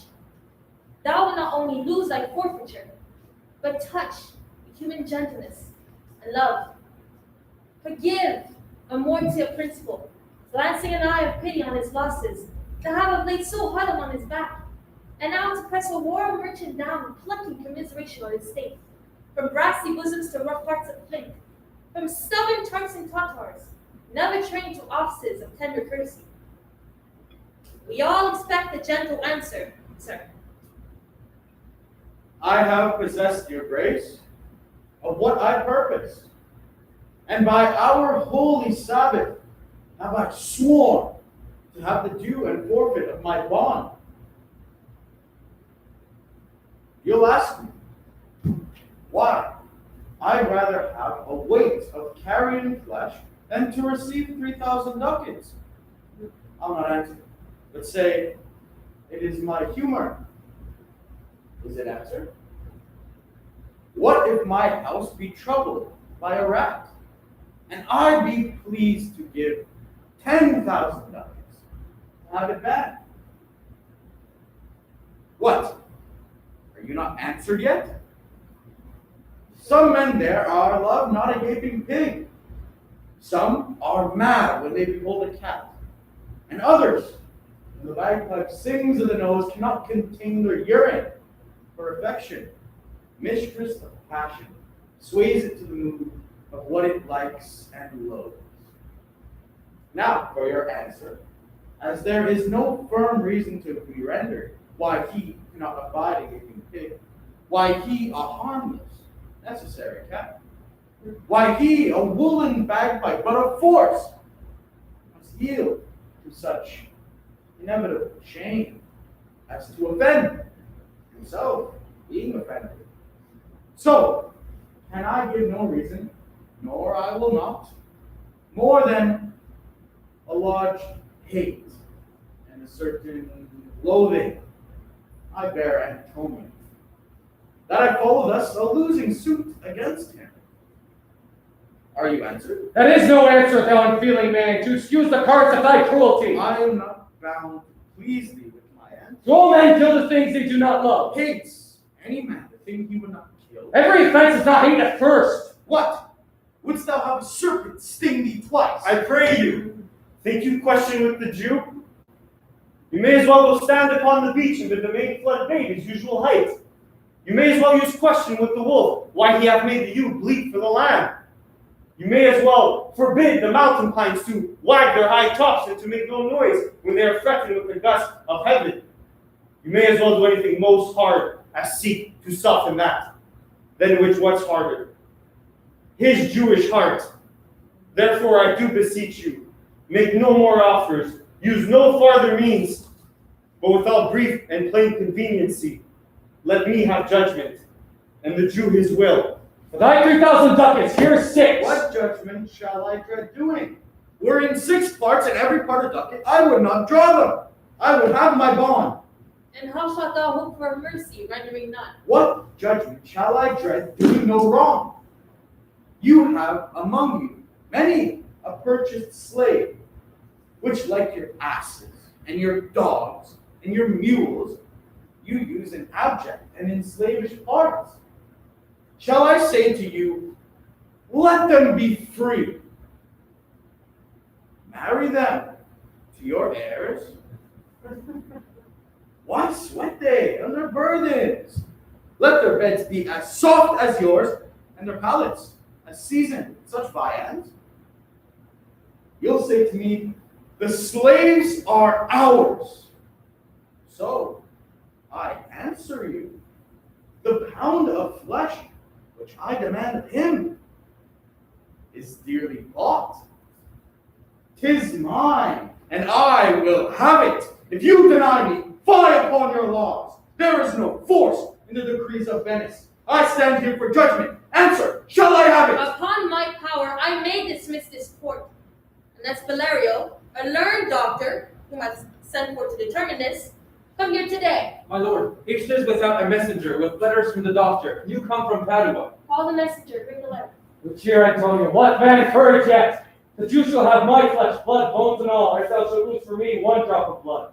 I am the tainted wether of the flock, meat is for death. The weakest kind of fruit drops earliest to the ground, and so let me. You cannot be better employed, Bassanio, than to live still and write mine epitaph.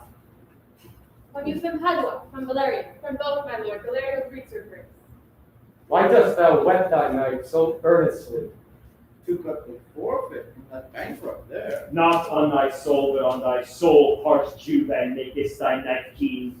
But no metal can, no, not the hangman's axe, bear half the keenness of thy sharp envy. Can no prayers pierce thee? No, none that you hadst wit enough to make. Oh, be thou damned, inexorable dog, and for thy life let justice be accused. Thou almost makest me waver in my faith, to hold opinion with Pythagoras, that the souls of animals infuse themselves into the trunks of men.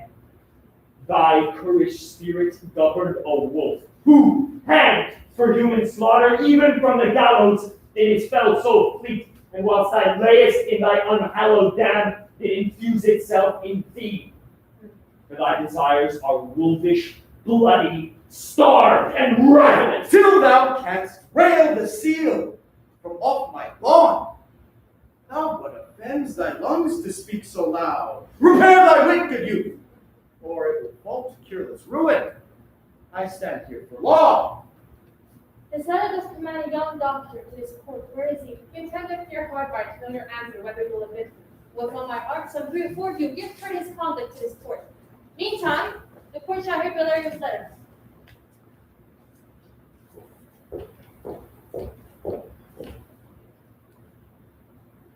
Your grace shall understand that at the receipt of your letter, I am very sick. But in that instant that your messenger came, in loving visitation, was with me a young doctor of Rome. His name is Balthazar. I acquainted him with a cause in controversy between the Jew and Antonio the merchant. We turned over many books together. He has furnished with my opinion, which, better with his own learning, the greatness whereof I cannot enough commend, comes with him, and an opportunity to fill up your grace's request in my stead. I beseech you, let his lack of years be no impediment to his lack of brethren estimation. For I never knew so young a doctor with so old a head. I leave him to your gracious acceptance, whose child shall better publish his commendation. You hear, Valerio? And here I think it is that Dr. comes. Good day, good sir. Can you from old Valerio? I did, my lord. You're welcome. Take your place. Are you acquainted with the difference that was this present question in the court? I'm informed thoroughly of the cause. Which is the merchant here and which the Jew? Antonio and old Shylock, both stand forth. Is your name Shylock? Shylock is my name. Of a strange nature is the suit you follow, yet in such rule that the Venetian law cannot impugn you as you do perceive. You stand within his danger, do you not? Aye, so he says. Do you confess the bond? I do. Then must the Jew be merciful? On what compulsion must I? Tell me that. The quality of mercy is not strained. It droppeth as the gentle rain from heaven upon the place beneath. It is twice blessed. It blesseth him that gives and him that takes. It becomes the throned monarch better than his crown. His scepter shows the force of temporal power, the attribute to awe and majesty, wherein doth sit the dread and fear of kings. But mercy is above the sceptred sway. It is enthroned in the hearts of kings. It is an attribute to God himself.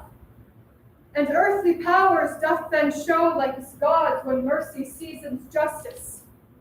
Therefore, Jew, though justice be thy plea, consider this. In the course of justice, none of us should see salvation. We do pray for mercy, and that same prayer doth teach us all to render the deeds of mercy. I have spoke thus much to mitigate the justice of thy plea, which, if thou follow, this strict court of Venice must needs give sentence against the merchant there. My deeds upon my head! I crave the law, the penalty, and forfeit of my bond. Is he not able to discharge the money? Yes, he has tender for him, yea, twice the sum. If that will not suffice, I will be bound to pay 10 times over on forfeit of my hands, my head, my heart. If this will not suffice, it must appear that malice bears down truth. And I beseech you, rest once the law to your authority, to do a great right, do a little wrong, and curb this cruel devil of his will. It must not be. There is no power in Venice can alter a decree established. 'Twill be reported for a precedent, and many an error by the same example will rush into the state. It cannot be. A Daniel, comfort judgment. Yea, a Daniel. Oh, wise and upright judge, how I do honor thee. I pray you, let me look upon the bond. Here it is, most reverend doctor. Here it is.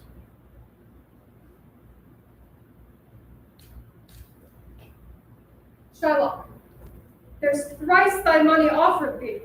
An oath, an oath, an oath I have in heaven. Shall I lay perjury upon my soul? No, not for Venice.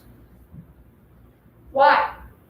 This bond is forfeit. What? And lawfully, by this the Jew may claim a pound of flesh to be by him cut off nearest the merchant's heart. Be merciful. Take thrice thy money. Bid me tear the bond. When it is paid, according to the tenor, it doth appear you are a worthy judge. You know the law. Your exposition hath been most sound.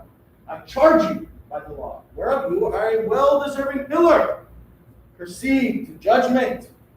By my soul, I swear there is no power in the tongue of man to alter me. I stay here on my bond.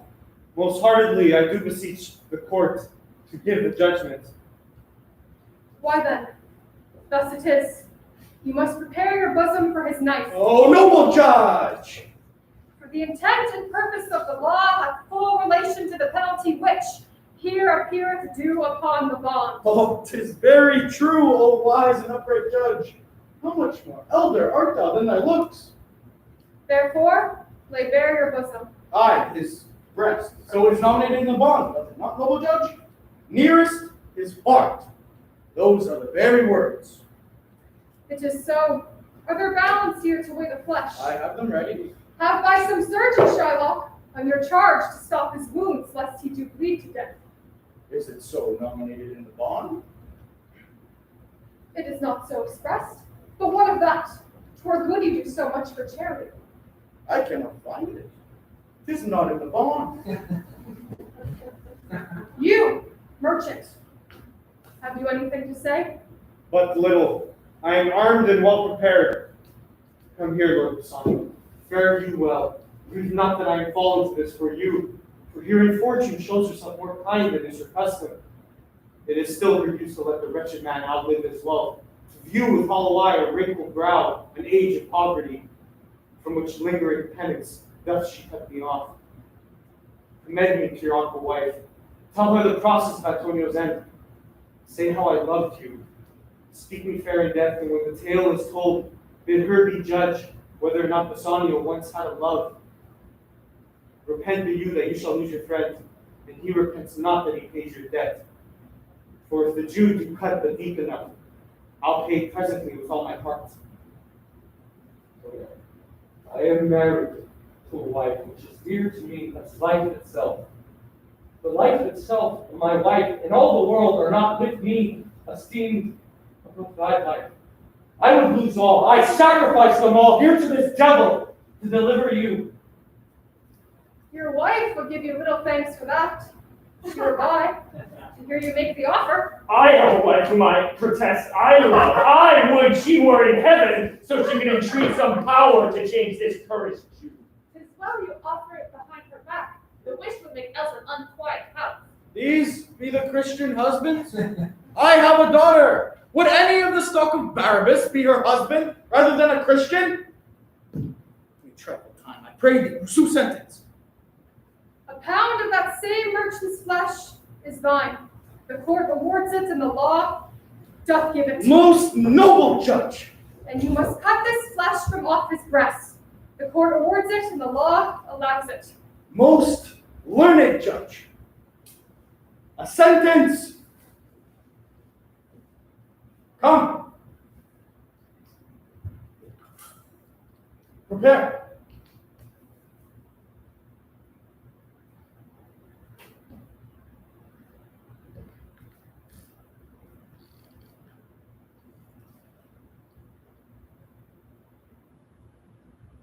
Take a little. There is something else. This bond doth give thee here no jot of blood. The words expressly are a pound of flesh. Take then thy bond. Take thou thy pound of flesh, but in the cutting it, if thou dost shed one drop of Christian blood, thy lands and goods are, by the laws of Venice, confiscate unto the state of Venice. Oh, upright judge, mark you, unlearned judge! Is that the law?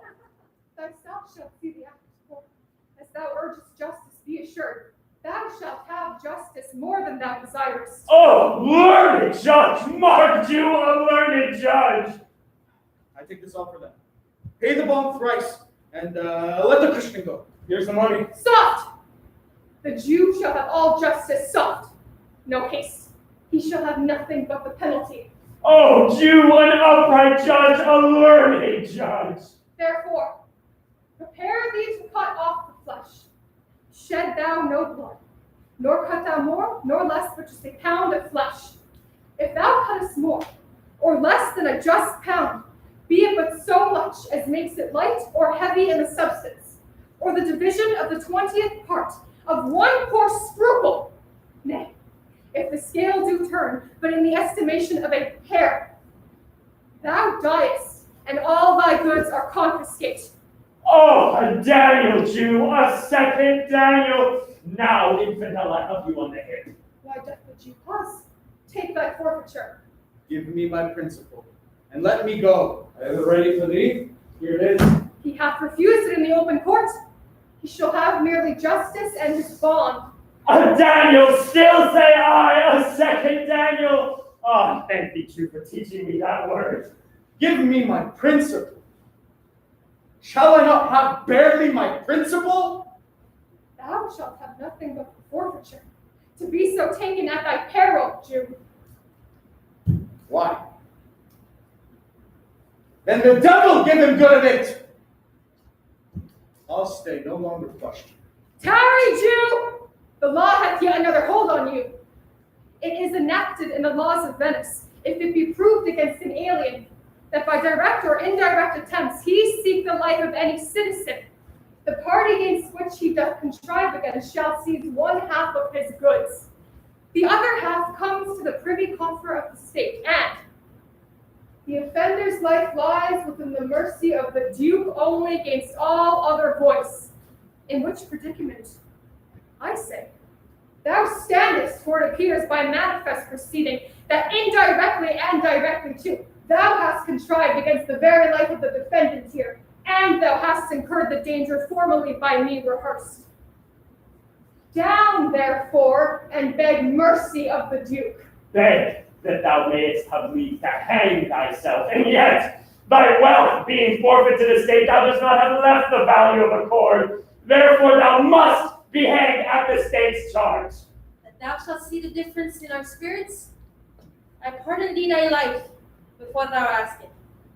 For half thy wealth, it is Antonio's.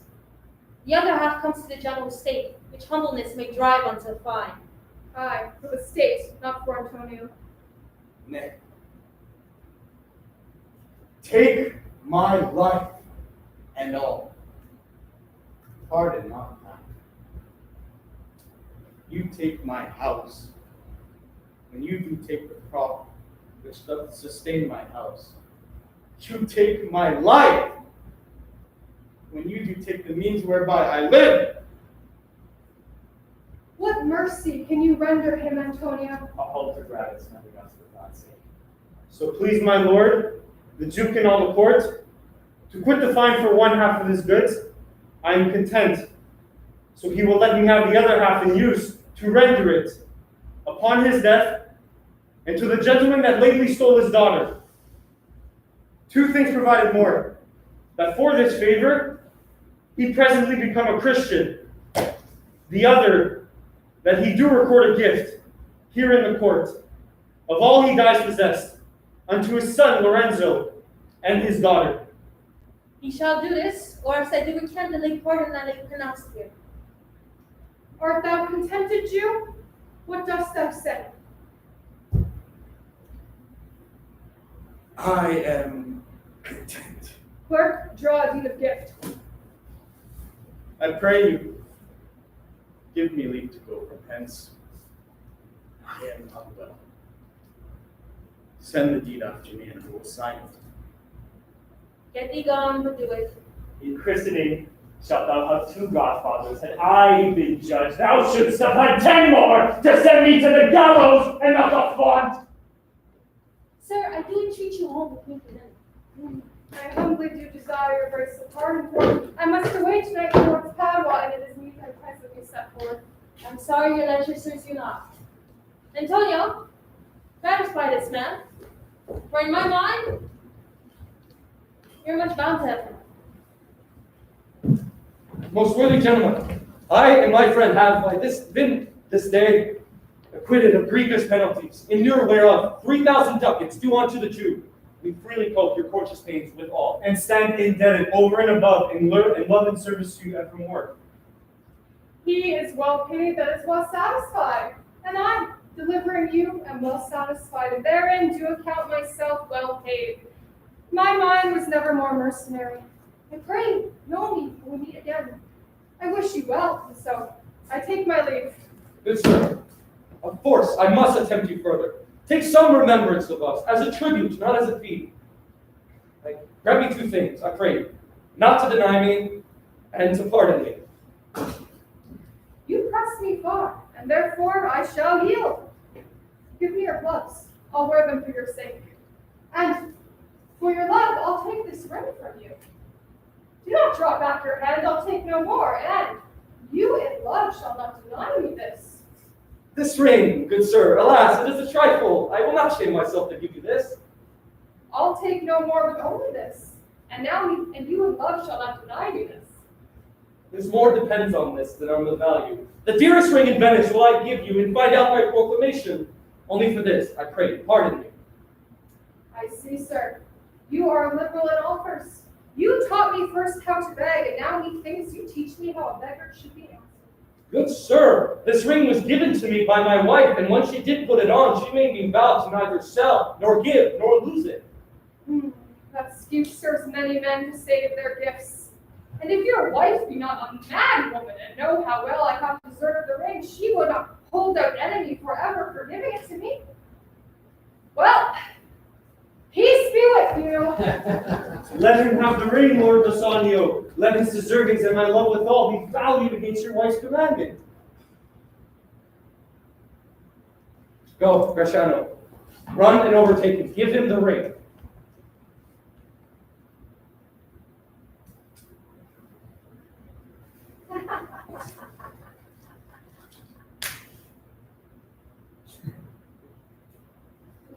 And if thou canst, bring him back to Antonio's lodging. Away, make haste! Come, you and I will thither presently. In the morning early will we both fly towards Belmont. Come, Antonio.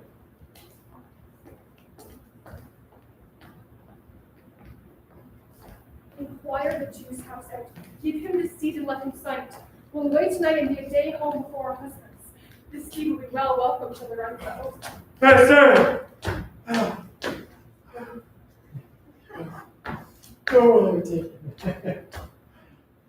my Lord was saying, one more noise. I sent you here this room, and doth entreat your company hunting.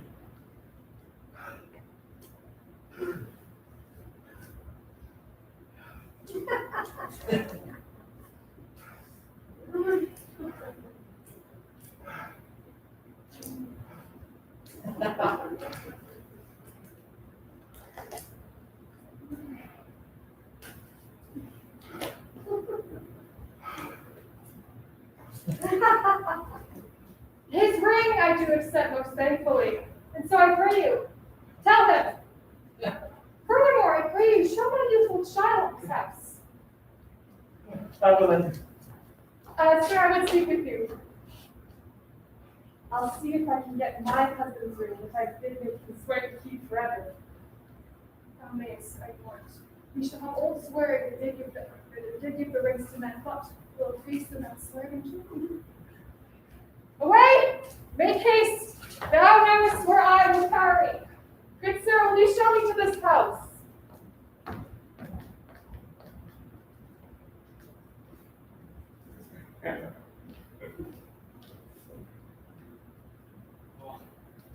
The moon shines bright in such a night as this, when the sweet wind did gently kiss the trees, and they did make no noise. In such a night, Troilus methinks mounted the Trojan walls, and sighed his soul toward the Grecian tent, where Cressid lay that night. Such a night did Thisbe fearfully overtrip the Jew, and saw the lion's shadow ere himself, and ran dismayed away. In such a night stood Dido with the willow in her hand, upon the wild sea banks, and wafted her love to come again to Carthage. Such a night Medea gathered the enchanted herb that did renew old Aeson. In such a night did Jessica steal from the wealthy Jew, and, with an unthrift love, did run from Venice as far as Belmont. Such a night did young Lorenzo swear he loved her well, stealing her soul with many vows of faith and never a true one. In such a night did pretty Jessica, like a little shrew, slander her love, and he forgave it her. Without that did nobody come, putting commands. Who comes so fast in times of the night? A friend! Oh, a friend! What friend? Your name, I pray you, friend. Stefano is my name. I bring word my mistress will before the break of day be here at Valmont. She doth stray about her holy crosses, where she kneels and prays for happy with the hours. Who comes with her? None but a holy hermit and her maid.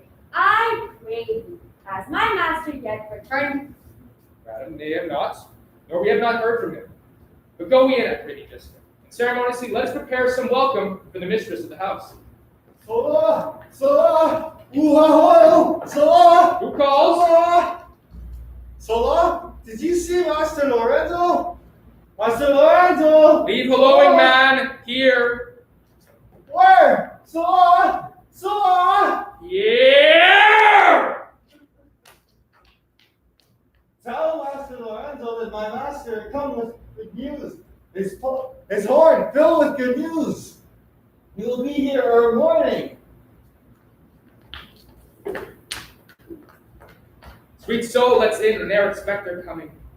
And yet, no matter, why should we go in? My friend Stefano, signify for you, and ne'er expect their coming.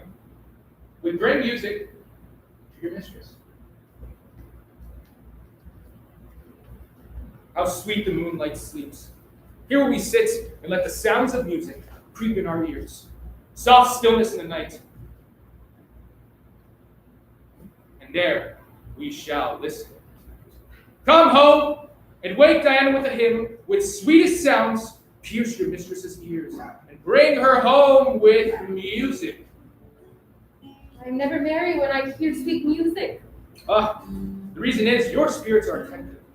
For do but note, a wild and wanton herd, or race of youthful and unhandled pulse, fetching mad bounds, bellowing and neighing loud, which is the hot condition of the blood. If they but hear perchance a trumpet sound, or any air of music cuts their ear, you shall perceive the make of mutual stand. Their savage eyes turn to a modest gaze by the sweet power of music. Therefore, the poet did feign that Orpheus drew trees, stones, and flood, since not so stockish, hard, and full of rage. The man that hath no music in himself, nor is not fit with conquerors of sweet sounds, is fit for treason, stratagems, and spoils. Let no such man be trusted. Mark the music. At length we see his burning in my hall. How far the little candle throws his beams. So shines the great deed in the naughty world. When the moon shone, we did not see the candle. To doth the greater glory than the less. A substitute shines brightly as the kingdom to the king divine. And then his state empties itself, as doth an inland brook his clean waters.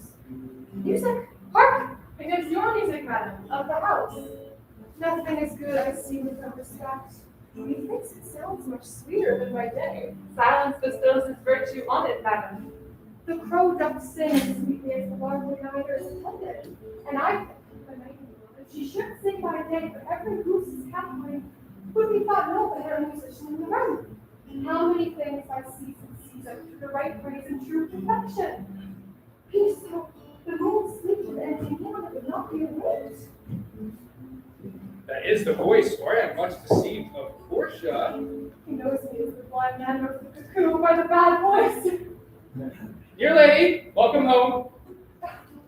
We have been praying for our husband's health, which speed we hope the better for our words. Are they returned? Madam, they are not, but there is a messenger to come and signify their coming. Go in, nurse. Give orders to my servants that take no note at all of our being absent hence. Nor you, Eliza, Jessica, nor you. Oh, your husband is come. I hear his trumpet. Madam, we are no telltales, fear you not. This night, methinks, is but the daylight sick. It looks a little paler. 'Tis a day such as the days when the sun is hid. We should hold day with the antipodes if you would walk in absence of the sun. Let me give light, but let me not be light, for a light wife doth make a heavy husband. And never be Bassanio so for me, but God sort all. You are welcome home, my lord. Thank you, madame. You're welcome to my friend. This is the man. This is Signor Antonio, to whom I am so infinitely bound. You should, in all sense, be much bound to him, for, as I hear, he was much bound for you. No more than I am well acquitted of. Sir, you are welcome to our house. It must appear in other ways than words, therefore I stamp this breathing courtesy. By yonder moon, I swear you do me wrong. In faith, I gave it to the judge's clerk. Would that he were guilt that had it for my part, since you do take it, my love, so much apart. What, a quarrel hoe already? What's the matter? About a paltry ring, a hoop of gold that she did give me, whose posy was for all the world like Cutler's poetry upon a knife. Love me, and leave me not. What talk you of the posy or the value? You swore to me when I didn't even do that you would wear it until your hour of death, and I should lie with you in your grave. Though not for me, and for your vehement oath, you should have been respected and have kept it. Give it a judge's clerk. No. God's my judge. The clerk shall ne'er wear hair on the face that had it. He will, and if he live to be a man. I, if a woman lived to be a man. Oh, by this hand I gave it to a youth, a kind boy, a little scrubbed boy, no higher than thyself, the judge's clerk, a prating boy that begged it as a fee. I could not for my heart deny it him. You were to blame. I must be plain with you. To part so slightly with your wife's first gift, a thing stuck on with oaths upon your finger and so riveted with faith unto your flesh.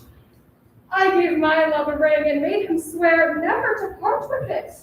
I dare be sworn for him, he would not leave it nor pluck it from his finger for the wealth of the world masters. Now, in faith, Gratiano, you give your wife too unkind a cause of great act. For to me, I should be mad at it. Why, I would best cut my left hand off and say I swear I lost the ring defending it. My lord Bassanio gave his ring away unto the judge that begged it, and indeed deserved it too. And then the boy, his clerk, who took some pains in writing, begged mine too, and neither man nor master would take aught but the 2 rings. What ring gave you, my lord? Not that I hope which you received of me. If I could add a lie when truthful, I would deny it. But you see, my finger hath not the ring upon it. It is gone. Even so void is your false part of truth. By heaven, I will ne'er come in your bed until I see the ring, nor I in yours until I again see mine. Sweet Portia, if you didn't know to whom I gave the ring, if you didn't know for whom I gave the ring, and would concede for what I gave the ring, and how unwillingly I gave the ring, when naught would be accepted but the ring, you would abate the strength of your displeasure. If you had known the virtue of the ring, or half her worthiness that gave you the ring, or your own honor to contain the ring, you would not then have parted with the ring.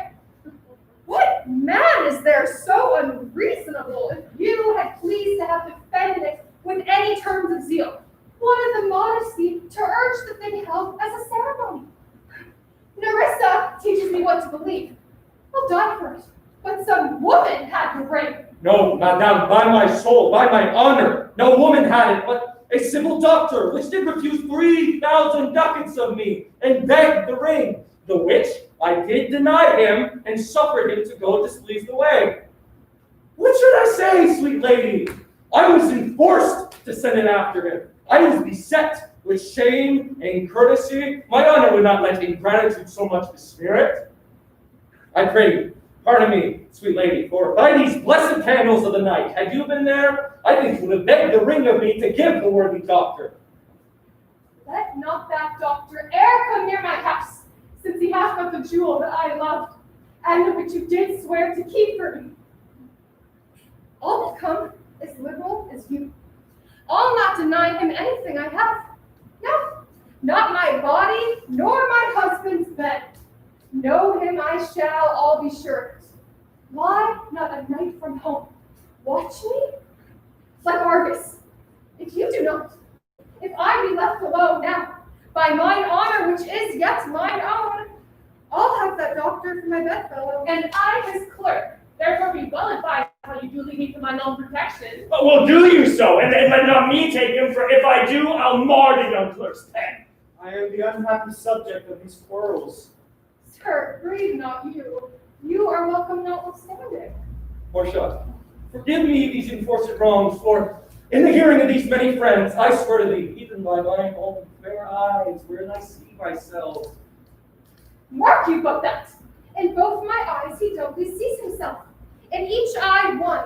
Swear by your double self, and there's an oath of credit. Nay, but hear me! Pardon me. By my soul, I swear, I never more will break an oath with thee. I once did lend my body for his wealth, which, but for him that had your husband's ring, had quite miscarried. I dare be bound again. My soul upon the forfeit, that your Lord shall never more break faith advisedly. Then you shall be his surety.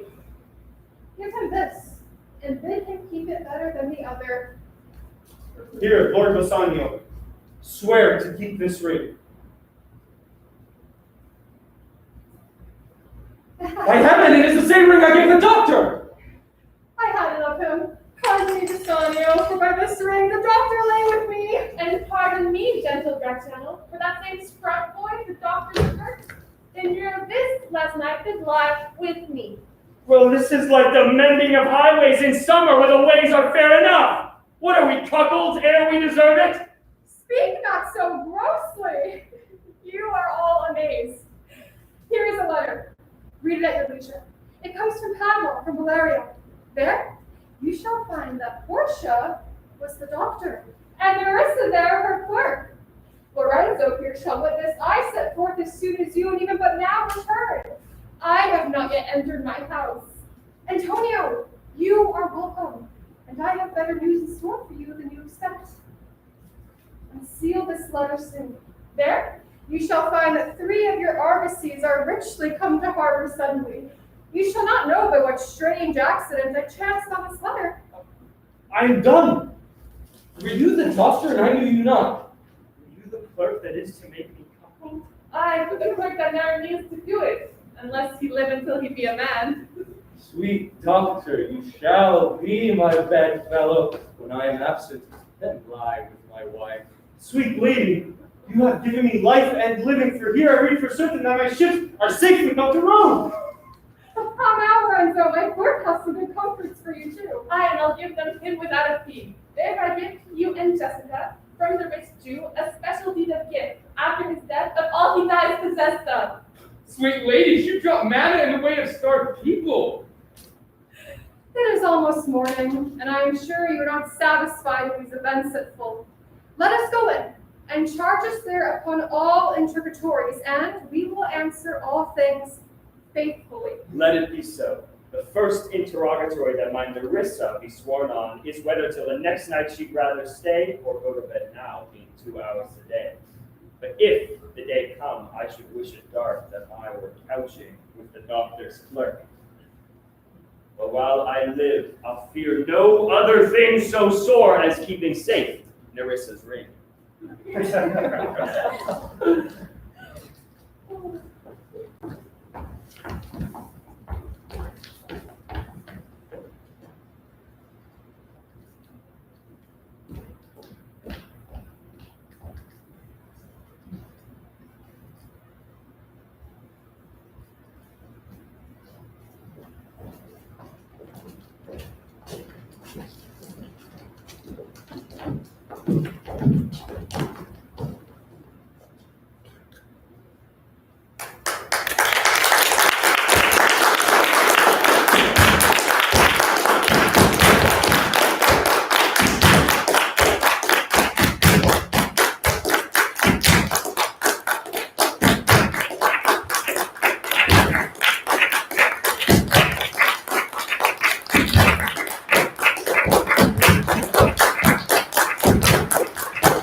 Good job, Matt. Very good job.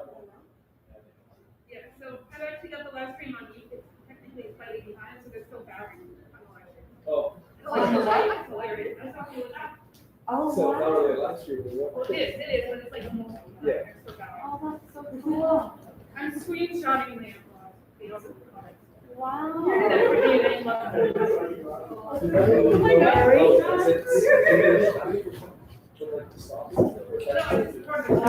It's gonna kill the volume. Yeah, it's still playing the foul. I'm wondering, is everybody still kind of around there? Yes. Can I take a quick picture? Oh, yeah. Please, guys, picture! Picture! Oh, that's